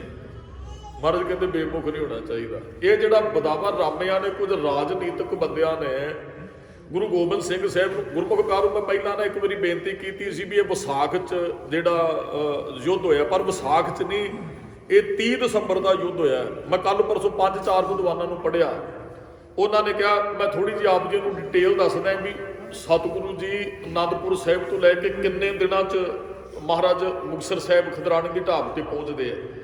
ਆਪਾਂ ਸਾਰੇ ਜਾਣਦੇ ਆ ਵੀ ਸਤਿਗੁਰਾਂ ਨੇ 6 ਪੋਹ ਅਨੰਦਪੁਰ ਸਾਹਿਬ ਛੱਡਿਆ। ਇਤਿਹਾਸ ਆਪ ਜੀਆਂ ਨੇ ਪਿੱਛੇ ਸੁਣਿਆ ਲੜੀਵਾਰ ਇਤਿਹਾਸ। 7 ਪੋਹ ਨੂੰ ਮਹਾਰਾਜ ਰੋਪੜ ਪਹੁੰਚਦੇ ਸਿਰਸਾ ਦੇ ਅੰਦਰ, ਇਹ ਇਤਿਹਾਸ ਆਪ ਜੀਆਂ ਨੇ ਸੁਣਿਆ। 8 ਪੋਹ ਨੂੰ ਮਹਾਰਾਜ ਚਮਕੌਰ ਸਾਹਿਬ ਹੈ, 8 ਪੋਹ ਨੂੰ ਯੁੱਧ ਲੜਦੇ ਨੇ। 8 ਪੋਹ ਦੀ ਰਾਤ ਨੂੰ ਮਹਾਰਾਜ ਜਿਹੜਾ ਉਹ ਕਿਲ੍ਹਾ ਛੱਡਦੇ। 9 ਤੋਂ ਲੈ ਕੇ 12 ਤੱਕ ਮਹਾਰਾਜ ਮਾਛੀਵਾੜੇ 'ਚ ਰਹਿੰਦੇ ਆ। 9 ਪੋਹ ਤੋਂ ਲੈ ਕੇ 12 ਪੋਹ ਤੱਕ ਮਾਛੀਵਾੜੇ 'ਚ ਮਹਾਰਾਜ ਰਹਿੰਦੇ ਆ। ਫਿਰ 14 ਪੋਹ ਨੂੰ ਮਹਾਰਾਜ ਅਜਨੇਰ ਤੇ ਰਾਮਪੁਰ ਪਹੁੰਚਦੇ ਆ, 14 ਪੋਹ ਨੂੰ। ਉਸ ਤੋਂ ਬਾਅਦ 15 ਤੋਂ ਰਾਮ ਤੋਂ ਰਵਾਨਗੀ ਕਨੇਚ ਤੇ ਆਲਮਗੀਰ ਮਹਾਰਾਜ ਪਹੁੰਚਦੇ ਹੈ। 16 ਨੂੰ ਕਨਾਲੋ ਤੇ ਮੋਹੀ ਪਿੰਡ, 17 ਨੂੰ ਹੇਰ ਤੋਂ ਰਾਏਕੋਟ ਮਹਾਰਾਜ ਪਹੁੰਚਦੇ ਹੈ। 18 ਨੂੰ ਰਾਏਕੋਟ ਤੋਂ ਫਿਰ ਅੱਗੇ ਨਿਕਲਦੇ ਹੈ। 19 ਨੂੰ ਮਹਾਰਾਜ ਲੰਮੇ ਜੱਟਪੁਰੇ ਪਹੁੰਚਦੇ ਹੈ ਜੀ 19 ਪੋਹ ਨੂੰ। 20 ਪੋਹ ਨੂੰ ਮਧੇ ਪਿੰਡ ਭੰਦੌੜ ਮਹਾਰਾਜ ਜਾਂਦੇ ਹੈ। 21 ਨੂੰ ਦੀਨੇ, 22 ਤਰੀਕ ਨੂੰ ਦਇਆ ਸਿੰਘ ਤੇ ਧਰਮ ਸਿੰਘ ਨੂੰ ਮਹਾਰਾਜ ਜਫਰਨਾਮਾ ਲਿਖ ਕੇ ਦੀਨੇ ਪਿੰਡ ਤੋਂ ਭੇਜਦੇ ਹੈ। ਉਹ ਔਰੰਗਜ਼ੇਬ ਨੂੰ ਜਫਰਨਾਮਾ ਦਿੰਦੇ, ਫਿਰ ਜਫਰਨਾਮਾ ਸੁਣ ਕੇ ਮਰ ਜਾਂਦਾ ਹੈ। 26 ਤਰੀਕ ਨੂੰ ਮਹਾਰਾਜ ਭਾਈ ਭਗਤੇ ਠਹਿਰੇ ਸਨ, ਆਪ ਜੀ ਕਿਤੇ ਗੁਰੂ ਘਰ ਦੇ ਦਰਸ਼ਨ ਕਰਦੇ ਹੋ। 27 ਨੂੰ ਬਰਗਾੜੀ ਤੇ ਬਹਿਬਲ ਕਲਾਂ ਮਹਾਰਾਜ 27 ਪੋਹ ਨੂੰ ਇੱਥੇ ਪਹੁੰਚਦੇ ਹੈ। ਉੱਥੇ ਉਹ ਸਰਾਣਾ ਪਿੰਡ, ਬਹਿਬਲ ਕਲਾਂ ਜਾਂ ਬਗਰਾੜੀ। 28 ਨੂੰ ਕੋਟਕਪੂਰੇ ਮਹਾਰਾਜ ਕਪੂਰੇ ਨੂੰ ਕਹਿੰਦੇ ਵੀ ਸਾਨੂੰ ਕੋਈ ਕਿਲ੍ਹਾ ਦੇ ਦੇ। ਕਪੂਰਾ ਕਹਿੰਦੇ ਮਹਾਰਾਜ ਅਸੀਂ ਮਰਨਾ ਥੋੜ੍ਹੀ ਹੈ, ਤੁਹਾਡੇ ਪਿੱਛੇ ਸਰਕਾਰ ਲੱਗੀ ਹੈ। ਮਹਾਰਾਜ ਫਿਰ 28 ਤਰੀਕ ਨੂੰ ਕੋਟਕਪੂਰੇ, ਢਿਲਵਾਂ ਗੁਰਦੁਆਰਾ ਹੈ ਕੋਟਕਪੂਰੇ ਦੇ ਬਿਲਕੁਲ ਨਾਲ, ਸ਼੍ਰੋਮਣੀ ਕਮੇਟੀ ਦਾ ਪ੍ਰਬੰਧ ਥੋੜ੍ਹੇ ਸਮਾਂ ਪਹਿਲਾਂ ਆਇਆ। ਮਹਾਰਾਜ ਰਾਤ ਉੱਥੇ ਢਿਲਵਾਂ ਪਿੰਡ ਰੁਕਦੇ ਹੈ। 29 ਪੋਹ ਨੂੰ ਜੈਤ ਨਗਰ ਤੇ ਮਹਾਰਾਜ ਰਾਮਿਆਂ ਨੇ ਠਹਿਰਦੇ। ਇੱਥੇ ਬਦਾਵਾ ਲਿਖਿਆ ਮਹਾਰਾਜ ਨੇ, 29 ਪੋਹ ਦਾ ਬਦਾਵਾ ਸੀ ਜਿਹੜਾ ਪਾੜਿਆ ਗੁਰੂ ਗੋਬਿੰਦ ਸਿੰਘ ਸਾਹਿਬ ਮਹਾਰਾਜ ਨੇ। ਕੁਝ ਰਾਜਨੀਤਿਕ ਬੰਦਿਆਂ ਨੇ, ਮਾਝੇ ਦੇ ਸਿੰਘਾਂ ਨੂੰ ਭਾਈ ਮਾਨ ਸਿੰਘ, ਮਾਈ ਭਾਗੋ ਵੀ ਨਾਲ ਸਨ, ਗੁਰੂ ਗੋਬਿੰਦ ਸਿੰਘ ਸਾਹਿਬ ਨੂੰ ਕਹਿੰਦੇ ਮਹਾਰਾਜ ਵੀ ਸਰਕਾਰ ਤੁਹਾਡੇ ਪਿੱਛੇ ਲੱਗੀ, ਤੁਹਾਡਾ ਰਾਜੀਨਾਮਾ ਕਰਾ ਦਈਏ। ਸਰਕਾਰੀ ਬੰਦੇ ਵਿੱਚ ਪੈ ਜਾਂਦੇ ਨਾ ਫਿਰ ਤੁਹਾਡਾ ਰਾਜੀਨਾਮਾ। ਮਹਾਰਾਜ ਗੁੱਸੇ 'ਚ ਆ ਗਏ। ਮਹਾਰਾਜ ਕਹਿੰਦੇ ਜੇ ਰਾਜੀਨਾਮਾ ਕਰਾਉਣਾ ਸੀ ਨਾ, ਜਦੋਂ 8.5 ਮਹੀਨੇ ਇਹਨਾਂ ਨੇ ਘੇਰਾ ਪਾਈ ਰੱਖਿਆ ਅਨੰਦਪੁਰ ਸਾਹਿਬ ਨੂੰ, ਮੇਰੇ ਸਿੱਖ ਭੁੱਖ ਨਾਲ ਮਰ ਗਏ, ਉਹ ਮੈਨੂੰ ਛੱਡਣ ਲਈ ਮਜਬੂਰ ਹੋ ਗਏ, ਉਦੋਂ ਤੁਸੀਂ ਕਿੱਥੇ ਗਏ ਸੀ ਰਾਜੀਨਾਮਾ ਉਦੋਂ ਕਰਾਉਂਦੇ। ਚਲੋ ਉਹਨੂੰ ਛੱਡੋ, ਸਾਨੂੰ ਅਨੰਦਪੁਰ ਸਾਹਿਬ ਛੱਡਦਾ। 40 ਸਿੰਘਾਂ ਨੂੰ ਸਾਡਿਆਂ ਨੂੰ 10 ਲੱਖ ਨੇ ਘੇਰਾ ਪਾ ਲਿਆ, ਉਧਰ ਰਾਜੀਨਾਮਾ ਤੁਸੀਂ ਕਿਉਂ ਨਹੀਂ ਕਰਵਾਇਆ? ਮੇਰੇ ਪੁੱਤ ਸ਼ਹੀਦ ਹੋ ਗਏ ਨਿੱਕੇ ਨਿੱਕੇ, ਉਦੋਂ ਰਾਜੀਨਾਮਾ ਨਹੀਂ। ਚਮਕੌਰ ਨੂੰ ਛੱਡੋ, ਮੇਰੇ 2 ਪੁੱਤ ਸ਼ਹੀਦ ਹੋ ਗਏ, ਸਿੰਘ ਸ਼ਹੀਦ ਹੋ ਗਏ। ਜਿੱਦਣ ਮੇਰੇ ਨਿੱਕੇ ਨਿੱਕੇ ਬੱਚਿਆਂ ਨੂੰ ਇਹਨਾਂ ਨੇ ਨੀਹਾਂ 'ਚ ਖਿਲਾ ਦਿਆ, ਉਦੋਂ ਤੁਸੀਂ ਕਿੱਥੇ ਸੀ? ਉਦੋਂ ਰਾਜੀਨਾਮਾ ਕਿਉਂ ਨਾ ਕਰਾਇਆ? ਮਹਾਰਾਜ ਕਹਿੰਦੇ ਨਾ ਮੇਰਾ ਕੋਈ ਪੁੱਤ ਬਚਿਆ, ਨਾ ਮੇਰੇ ਸਿੱਖ, ਅੱਜ ਰਾਜੀਨਾਮਾ ਕਾਹਦਾ? ਮਹਾਰਾਜ ਕਹਿੰਦੇ ਮੈਂ ਇਹਨਾਂ ਤੋਂ ਡਰਨ ਵਾਲਾ ਨਹੀਂ, ਭਾਵੇਂ ਅਨੰਦਪੁਰ ਇਹਨਾਂ ਨੇ ਖੋਹ ਲਿਆ, ਮੇਰੇ ਬੱਚੇ ਮਾਰ ਦਿੱਤੇ, ਮੇਰੇ ਸਿੱਖ ਮਾਰ ਦਿੱਤੇ, ਇਹਨਾਂ ਨਾਲ ਸਾਡਾ ਕੋਈ ਰਾਜੀਨਾਮਾ ਨਹੀਂ, ਮੈਂ ਮੁਕਾਬਲਾ ਕਰਨ ਲਈ ਤਿਆਰ ਹੈ। ਫਿਰ ਮਹਾਰਾਜ ਨੂੰ ਇਹ ਕਹਿੰਦੇ ਜੀ ਜੇ ਸਾਡੀ ਗੱਲ ਨਹੀਂ ਤੁਸੀਂ ਮੰਨਣੀ, ਕਈ ਵਾਰੀ ਨਾ ਇਹੋ ਜਿਹਾ ਹੁੰਦਾ, ਮੰਨ ਲਓ ਵੀ ਤੁਸੀਂ ਵਿਆਹ ਰੱਖਿਆ, ਕਦੇ ਭਰਾ ਨਾਲ ਲੜੇ ਹੋ, ਤੇ ਫਿਰ ਉਹ ਸਾਡੀ ਉਹ ਭੈਣ ਆਉਂਦੀ, ਉਹ ਕਹਿੰਦੀ ਜੇ ਉਹਨੂੰ ਨਹੀਂ ਸਦੋਗੇ ਮੈਂ ਵੀ ਤੁਹਾਡੇ ਘਰੇ ਨਹੀਂ ਆਉਣਾ। ਇਹਨਾਂ ਨੇ ਗੁੱਸਾ ਕਰ ਲਿਆ, ਕਹਿੰਦੇ ਮਹਾਰਾਜ ਜੇ ਤੁਸੀਂ ਰਾਜੀਨਾਮਾ ਨਹੀਂ ਕਰੋਗੇ ਫਿਰ ਅਸੀਂ ਵੀ ਤੁਹਾਡੇ ਸਿੱਖ ਨਹੀਂ। ਮਹਾਰਾਜ ਕਹਿੰਦੇ ਇਸ ਤਰ੍ਹਾਂ ਗੱਲ ਨਹੀਂ ਬਣਨੀ, ਸਾਨੂੰ ਲਿਖ ਕੇ ਦੇ ਕੇ ਜਾਓ। ਜੇ ਤੁਸੀਂ ਅੱਜ ਫਿਰ ਇਹਨਾਂ ਨੇ ਲਿਖਿਆ, ਕਹਿੰਦੇ ਮਹਾਰਾਜ ਅਸੀਂ ਤੁਹਾਡੇ ਸਿੱਖ ਨਹੀਂ ਤੇ ਤੁਸੀਂ ਸਾਡੇ ਗੁਰੂ ਨੇ, ਲਿਖ ਕੇ ਦੇ ਕੇ ਵਾਪਸ ਮੁੜੇ। ਮਾਈ ਭਾਗੋ ਨੇ ਫਿਰ ਲਲਕਾਰ ਮਾਰੀ, ਕਹਿਣ ਲੱਗੇ ਮਾਂ ਸਿਆ ਇਹ ਰਾਜਨੀਤਿਕ ਬੰਦੇ ਅੱਜ ਸਾਨੂੰ ਗੁਰੂ ਨਾਲੋਂ ਸਦਾ ਵਾਸਤੇ ਤੋੜ ਰਹੇ ਨੇ, ਬਹੁਤ ਵੱਡੀ ਭੁੱਲ ਕੀਤੀ ਗੁਰੂ ਸਾਹਿਬ ਨੂੰ, ਲਿਖ ਕੇ ਦੇ ਦਿੱਤਾ ਅਸੀਂ ਤੁਹਾਡੇ ਸਿੱਖ ਨਹੀਂ, ਪਰ ਗੁਰੂ ਸਾਹਿਬ ਨੇ ਅੱਗੋਂ ਨਹੀਂ ਕਿਹਾ ਵੀ ਮੈਂ ਤੁਹਾਡਾ ਗੁਰੂ ਨਹੀਂ। ਹੁਣ ਇਹ ਭੁੱਲ ਬਖਸ਼ਾਉਣ ਵਾਸਤੇ ਸਾਨੂੰ ਜਾਨਾਂ ਮਾਰਨੀਆਂ ਚਾਹੀਦੀਆਂ।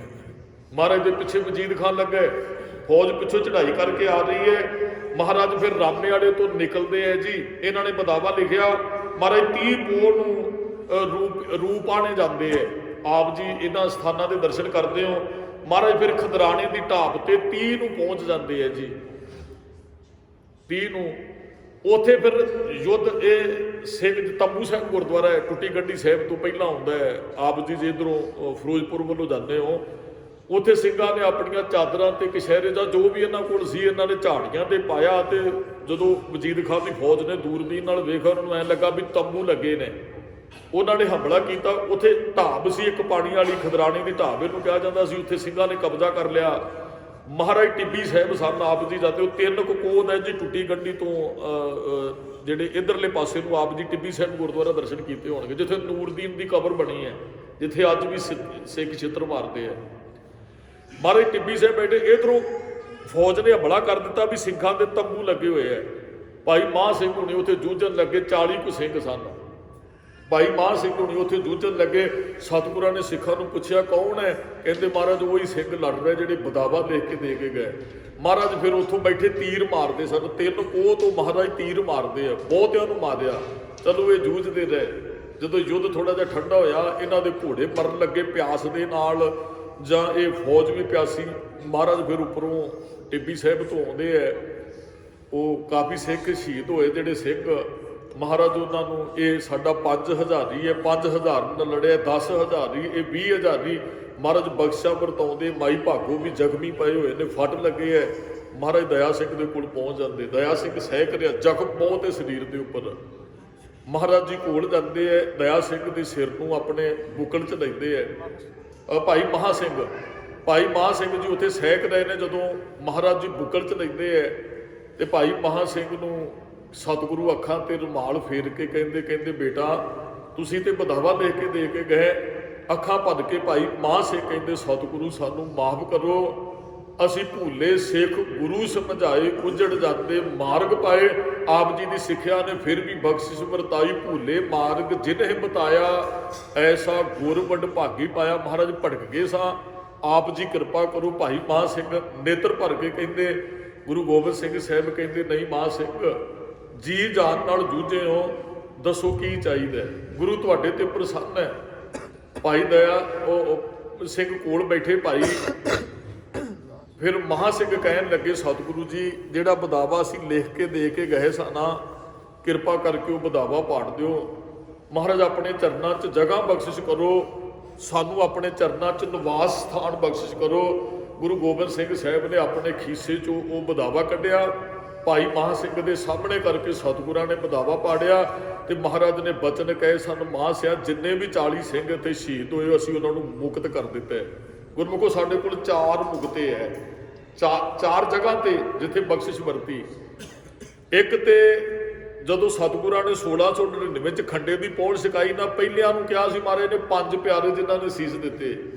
ਜਿਹੜੇ 5 ਸਿੰਘਾਂ ਨੇ 5 ਪਿਆਰੇ ਸਹਿਬਾਨਾਂ ਤੋਂ ਬਾਅਦ ਚ ਅੰਮ੍ਰਿਤ ਛਕਿਆ, ਉਹਨਾਂ ਨੂੰ ਮਹਾਰਾਜ ਨੇ ਕਿਹਾ ਸੀ ਇਹ 5 ਮੁਕਤੇ ਹੈ। 5 ਮੁਕਤੇ ਉਹ ਜਿਨ੍ਹਾਂ ਨੇ 5 ਪਿਆਰੇ ਸਹਿਬਾਨਾਂ ਤੋਂ ਬਾਅਦ ਅੰਮ੍ਰਿਤ ਛਕਿਆ। ਕਾਣ ਸਿੰਘ ਨਾਭਾ ਨੇ ਜਿਹੜੇ 40 ਸਿੰਘ ਸ਼ਹੀਦ ਹੋਏ ਚਮਕੌਰ ਦੀ ਗੜੀ 'ਚ, ਉਹਨਾਂ ਨੂੰ ਵੀ ਮੁਕਤੇ ਕਿਹਾ ਹੈ। ਔਰ ਅਰਦਾਸ 'ਚ ਆਪਾਂ 40 ਮੁਕਤਿਆਂ ਨੂੰ ਯਾਦ ਕਰਦੇ ਆ ਨਾ, ਇਹ ਕਈ ਕਹਿੰਦੇ ਨੇ ਉਹ ਜਿਹੜੇ 40 ਮੁਕਤੇ ਚਮਕੌਰ ਸਾਹਿਬ ਵਾਲੇ ਸਨ ਉਹਨਾਂ ਨੂੰ ਯਾਦ ਕੀਤਾ ਜਾਂਦਾ ਹੈ। ਕਾਣ ਸਿੰਘ ਨਾਭਾ ਨੇ 40 ਮੁਕਤੇ ਉਹਨਾਂ ਨੂੰ ਵੀ ਕਿਹਾ, ਇਹ ਵੀ ਮੁਕਤੇ ਪ੍ਰਵਾਨ ਹੈ। ਇੱਕ 40 ਮੁਕਤੇ ਇੱਥੇ ਖਦਰਾਣੇ ਦੀ ਢਾਬ ਤੇ ਮਹਾਰਾਜ ਨੇ ਕਿਹਾ ਵੀ ਤੁਸੀਂ ਮੁਕਤ ਹੋ ਗਏ ਹੋ। 48 ਮੁਕਤੇ ਗੁਰੂ ਗੋਬਿੰਦ ਸਿੰਘ ਸਾਹਿਬ ਨੇ ਜਿਨ੍ਹਾਂ ਨੂੰ ਗੁਰਬਾਣੀ ਦੇ ਅਰਥ ਸਰਵਣ ਕਰਵਾਏ ਸਨ। ਦਮਦਮਾ ਸਾਹਿਬ ਗੁਰੂ ਕੀ ਕਾਂਸੀ ਦੇ ਅੰਦਰ ਜਿਨ੍ਹਾਂ 48 ਨੇ ਗੁਰੂ ਗੋਬਿੰਦ ਸਿੰਘ ਸਾਹਿਬ ਦੀ ਰਸਨਾ ਤੋਂ ਗੁਰੂ ਗ੍ਰੰਥ ਸਾਹਿਬ ਦੇ ਅਰਥ ਸੁਣੇ ਸਨ, ਉਹਨਾਂ ਨੂੰ ਵੀ ਸਤਿਗੁਰਾਂ ਨੇ ਕਿਹਾ ਸੀ ਤੁਸੀਂ ਜਿਉਂਦੇ ਮੁਕਤ ਹੋ ਗਏ ਹੋ। ਸ਼ਹਾਦਤ ਦੇਣ ਵਾਲਾ ਵੀ ਮੁਕਤ ਤੇ ਸ਼ਬਦੀ ਵਿਚਾਰ ਸੁਣਨ ਵਾਲਾ ਵੀ ਮੁਕਤ ਹੁੰਦਾ। ਜੇ 2 ਤਰ੍ਹਾਂ ਦੇ ਮੁਕਤੇ ਨੇ ਸਾਡੇ ਕੋਲ। ਮਹਾਰਾਜ ਕਹਿੰਦੇ ਹੁਣ ਸ਼ਹਾਦਤ ਤੇ ਅਸੀਂ ਕਿੱਥੇ ਦੇਣੀ ਹੈ, ਸਾਡੇ ਉਹ ਹੁਣ ਹੋਰ ਕੁਝ ਹੋ ਗਿਆ, ਅੰਨ ਖਾਣੇ ਇਹੋ ਜਿਹੇ, ਚਲੋ ਸ਼ਬਦ ਸੁਣ ਲਈਏ, ਅਸੀਂ ਵਿਚਾਰ ਸੁਣ ਕੇ ਹੀ ਮੁਕਤ ਹੋ ਜਾਈਏ। ਸ਼ਹਾਦਤ ਦੇਣ, ਸੀਸ ਦੇਣ ਲਈ ਵੀ ਮੁਕਤ ਹੋਣਾ ਪੈਂਦਾ। ਸੀਸ ਦੇਣ ਵਾਲੇ ਨੂੰ ਵੀ ਮੁਕਤੀ ਦੀ ਦਾਤ ਮਿਲਦੀ ਹੈ ਤੇ ਅਰਥ ਸੁਣਨ ਵਾਲੇ ਨੂੰ ਵੀ ਮੁਕਤੀ ਦੀ ਦਾਤ ਮਿਲਦੀ ਹੈ। ਇਹ ਗੁਰੂ ਸਾਹਿਬ ਦੀ ਬਖਸ਼ਿਸ਼ ਵਰਤੀ। ਭਾਈ ਮਹਾਂ ਸਿੰਘ ਜੀ ਕਹਿੰਦੇ ਰਾਜ ਨਾ ਚਾਹੂੰ ਮੁਕਤ ਨਾ ਚਾਹੂੰ, ਮਨ ਪ੍ਰੀਤ ਚਰਨ ਕਮਲਾਰੇ। ਮਹਾਰਾਜ ਕੋਈ ਰਾਜ ਨਹੀਂ ਚਾਹੀਦਾ, ਅੱਜ ਮੁਕਤੀ ਵੀ ਨਹੀਂ ਚਾਹੀਦੀ। ਅੱਜ ਤੇ ਗੁਰੂ ਆਪਣੀ ਬੁੱਕਲ 'ਚ ਲੈ ਲੈ, ਬਸ ਇਹ ਬਖਸ਼ਿਸ਼। ਮਹਾਰਾਜ ਨੇ ਘੁੱਟ ਕੇ ਆਪਣੇ ਗਲ ਲਾਇਆ ਭਾਈ ਮਹਾਂ ਸਿੰਘ ਨੂੰ। ਭਾਈ ਮਹਾਂ ਸਿੰਘ ਨੇ ਫਿਰ ਸਵਾਸ ਛੱਡੇ। ਮਹਾਰਾਜ ਨੇ ਕਿਹਾ ਮਹਾਂ ਸਿਆ ਤੁਸੀਂ ਤੇ ਮੁਕਤ ਹੋਏ ਹੋ, ਤੁਹਾਡੀ ਯਾਦ 'ਚ ਜਿਹੜਾ ਇਸ ਸਥਾਨ ਤੇ ਇਸ ਢਾਬ ਦੇ ਵਿੱਚ ਆਣ ਕੇ ਇਸ਼ਨਾਨ ਕਰੇਗਾ, ਦਾਸ ਨੇ ਪਹਿਲਾਂ ਵੀ ਬੇਨਤੀ ਕੀਤੀ ਜਿਹੜਾ ਜਪਜੀ ਸਾਹਿਬ ਦੀ ਇੱਥੇ ਆ ਕੇ ਕਮਾਈ ਕਰੇਗਾ, ਮਹਾਰਾਜ ਕਹਿੰਦੇ ਉਹਨੂੰ ਵੀ ਮੁਕਤੀ ਮਿਲੇਗੀ। ਅੱਜ ਵੱਡੀ ਗਿਣਤੀ 'ਚ ਤਾਂ ਸੰਗਤਾਂ ਵਿਸ਼ਵਾਸ ਨਾਲ ਹਾਜ਼ਰੀ ਭਰਦੀਆਂ ਵੀ ਉੱਥੇ ਜਾ ਕੇ ਇਸ਼ਨਾਨ ਕੀਤਿਆਂ ਭਾਈ ਸੇਵਕ ਮੁਕਤ ਹੋ ਜਾਂਦੇ। ਫਿਰ ਮਹਾਰਾਜ ਨੇ 1 ਮਾਘ ਨੂੰ ਸੰਸਕਾਰ ਕੀਤੇ ਸਨ ਸਿੰਘਾਂ ਦੇ। ਅੱਜ ਦੇ ਦਿਨ ਜਿਹੜਾ ਇਤਿਹਾਸ ਕਹਿੰਦੇ ਅੱਜ ਦੇ ਦਿਨ ਸੰਸਕਾਰ ਹੋਏ ਸਨ ਜਿਹੜੇ ਸਿੰਘ ਸ਼ਹੀਦ ਹੋਏ ਉੱਥੇ 40 ਮਹਾਰਾਜ ਨੇ ਚੰਦਨ ਦੀ ਲੱਕੜ ਲਿਆ ਕੇ ਉਹਨਾਂ ਦੇ ਸੰਸਕਾਰ ਕੀਤੇ। ਇਥੋਂ ਫਿਰ 48 ਕੋਹ ਦਾ ਪਿੰਡ ਹੈ ਦਮਦਮਾ ਸਾਹਿਬ। 22 ਦਿਨਾਂ ਦੇ ਅੰਦਰ ਮਹਾਰਾਜ ਮੁਕਤਸਰ ਸਾਹਿਬ ਤੋਂ ਸਾਡੇ ਸਥਾਨ ਤੇ ਬਾਅਦ ਚ ਆਉਂਦੇ ਹੈ ਆ ਜੱਟ ਸਾਹਿਬ ਗੁਰਦੁਆਰਾ। ਇਥੋਂ ਫਿਰ ਵਾਪਸ ਰੁਪਾਣੇ ਗਿੱਦੜਬਾਹਾ ਮਹਾਰਾਜ ਉਥੋਂ ਦੀ ਲੰਘ ਕੇ ਜਿਹੜੀ ਕਾਂ ਦੀ ਉਡਾਰੀ ਨਾਲ 48 ਘੰਟੇ ਬਣਦੀ ਹੈ। 22 ਦਿਨ ਮਹਾਰਾਜ ਨੂੰ ਫਿਰ ਮੁਕਤਸਰ ਦੇ ਯੁੱਧ, ਇਹ ਅਖੀਰਲਾ ਯੁੱਧ ਸੀ ਧੰਨ ਗੁਰੂ ਗੋਬਿੰਦ ਸਿੰਘ ਸਾਹਿਬ ਦਾ। 22 ਦਿਨਾਂ 'ਚ ਦਮਦਮਾ ਸਾਹਿਬ ਪਹੁੰਚੇ, ਫਿਰ ਮਹਾਰਾਜ ਦਖਣ ਨੂੰ ਅੱਗੇ ਜਾਂਦੇ ਹੈ। ਇਹ ਇਤਿਹਾਸ ਆਪ ਜੀ ਦੇ ਕੋਲ ਅੱਗੇ ਦੱਸ ਨੇ, ਕਈ ਵਾਰੀ ਸਾਂਝਾ ਕੀਤਾ ਹੈ। ਇੰਨੀਆਂ ਕੁ ਬੇਨਤੀਆਂ ਪ੍ਰਵਾਨ ਕਰਨੀਆਂ ਜੀ। ਟੂਟੀ ਗੰਢ ਨਹਾਰ ਗੋਪਾਲ ਸਤਿਗੁਰੂ ਕਿਰਪਾ ਕਰੋ। ਅੱਜ ਮਹਾਂ ਸਿੰਘ ਦਾ ਅਸੀਂ ਸ਼ਹੀਦੀ ਦਿਹਾੜਾ ਮਨਾ ਰਹੇ ਹਾਂ, ਉਹ ਜੋੜ ਮੇਲਾ ਮੁਕਤਿਆਂ ਦਾ ਮਨਾ ਰਹੇ ਹਾਂ। ਮਹਾਰਾਜ ਪ੍ਰੀਤ ਤੇ ਸਾਡੀ ਵੀ ਤੁਹਾਡੇ ਚਰਨਾਂ ਨਾਲ ਟੁੱਟੀ ਹੋਈ ਹੈ। ਨਾ ਅਸੀਂ ਵਿਆਹ ਤੁਹਾਡੀ ਮਰਿਆਦਾ ਅਨੁਸਾਰ, ਨਾ ਸਾਡਾ ਜੰਮਣਾ ਤੁਹਾਡੀ ਮਰਿਆਦਾ ਅਨੁਸਾਰ, ਨਾ ਸਾਡਾ ਜਾਣਾ ਤੁਹਾਡੀ ਮਰਿਆਦਾ ਅਨੁਸਾਰ। ਕਿਰਪਾ ਕਰਕੇ ਸਾਡੀ ਵੀ ਟੁੱਟੀ ਗੰਢ ਲਓ, ਅਸੀਂ ਵੀ ਪੂਰਨ ਤੌਰ ਤੇ ਆਪ ਜੀ ਦੇ ਦੱਸੇ ਰਸਤੇ ਤੇ ਚੱਲ ਸਕੀਏ। ਅਸੀਂ ਵੀ ਜਾਨਾਂ ਕੁਰਬਾਨ ਕਰਨ ਦੇ ਯੋਗ ਬਣ ਜਾਈਏ, ਅਰਥ ਸਮਝਣ ਦੇ ਯੋਗ ਬਣ ਜਾਈਏ। ਸਾਨੂੰ ਵੀ ਮੁਕਤ ਕਰੋ ਜੀ, ਇਹਨਾਂ ਬੰਧਨਾਂ 'ਚ ਪਏ ਹੈ। ਹਾਂ, ਜਿਹੜਾ ਅਰਦਾਸ ਕਰਦਾ ਫਿਰ ਸਤਿਗੁਰ ਸਿੱਖ ਕੇ ਬੰਧਨ ਕਾਟੇ, ਗੁਰ ਕਾ ਸਿੱਖ ਬੇਕਾਰ ਤੇ ਹਟੇ। ਵੱਡੀ ਗਿਣਤੀ 'ਚ ਸੰਗਤਾਂ ਅੱਜ ਦੇ ਦਿਨ ਸਾਰਾ ਦਿਨ ਹਾਜ਼ਰੀ ਭਰ ਕੇ ਗੁਰੂ ਸਾਹਿਬ ਦੀਆਂ ਖੁਸ਼ੀਆਂ ਪ੍ਰਾਪਤ ਕਰਦੀਆਂ। ਗੁਰੂ ਘਰ ਵੱਲੋਂ ਸਮੁੱਚੀਆਂ ਸੰਗਤਾਂ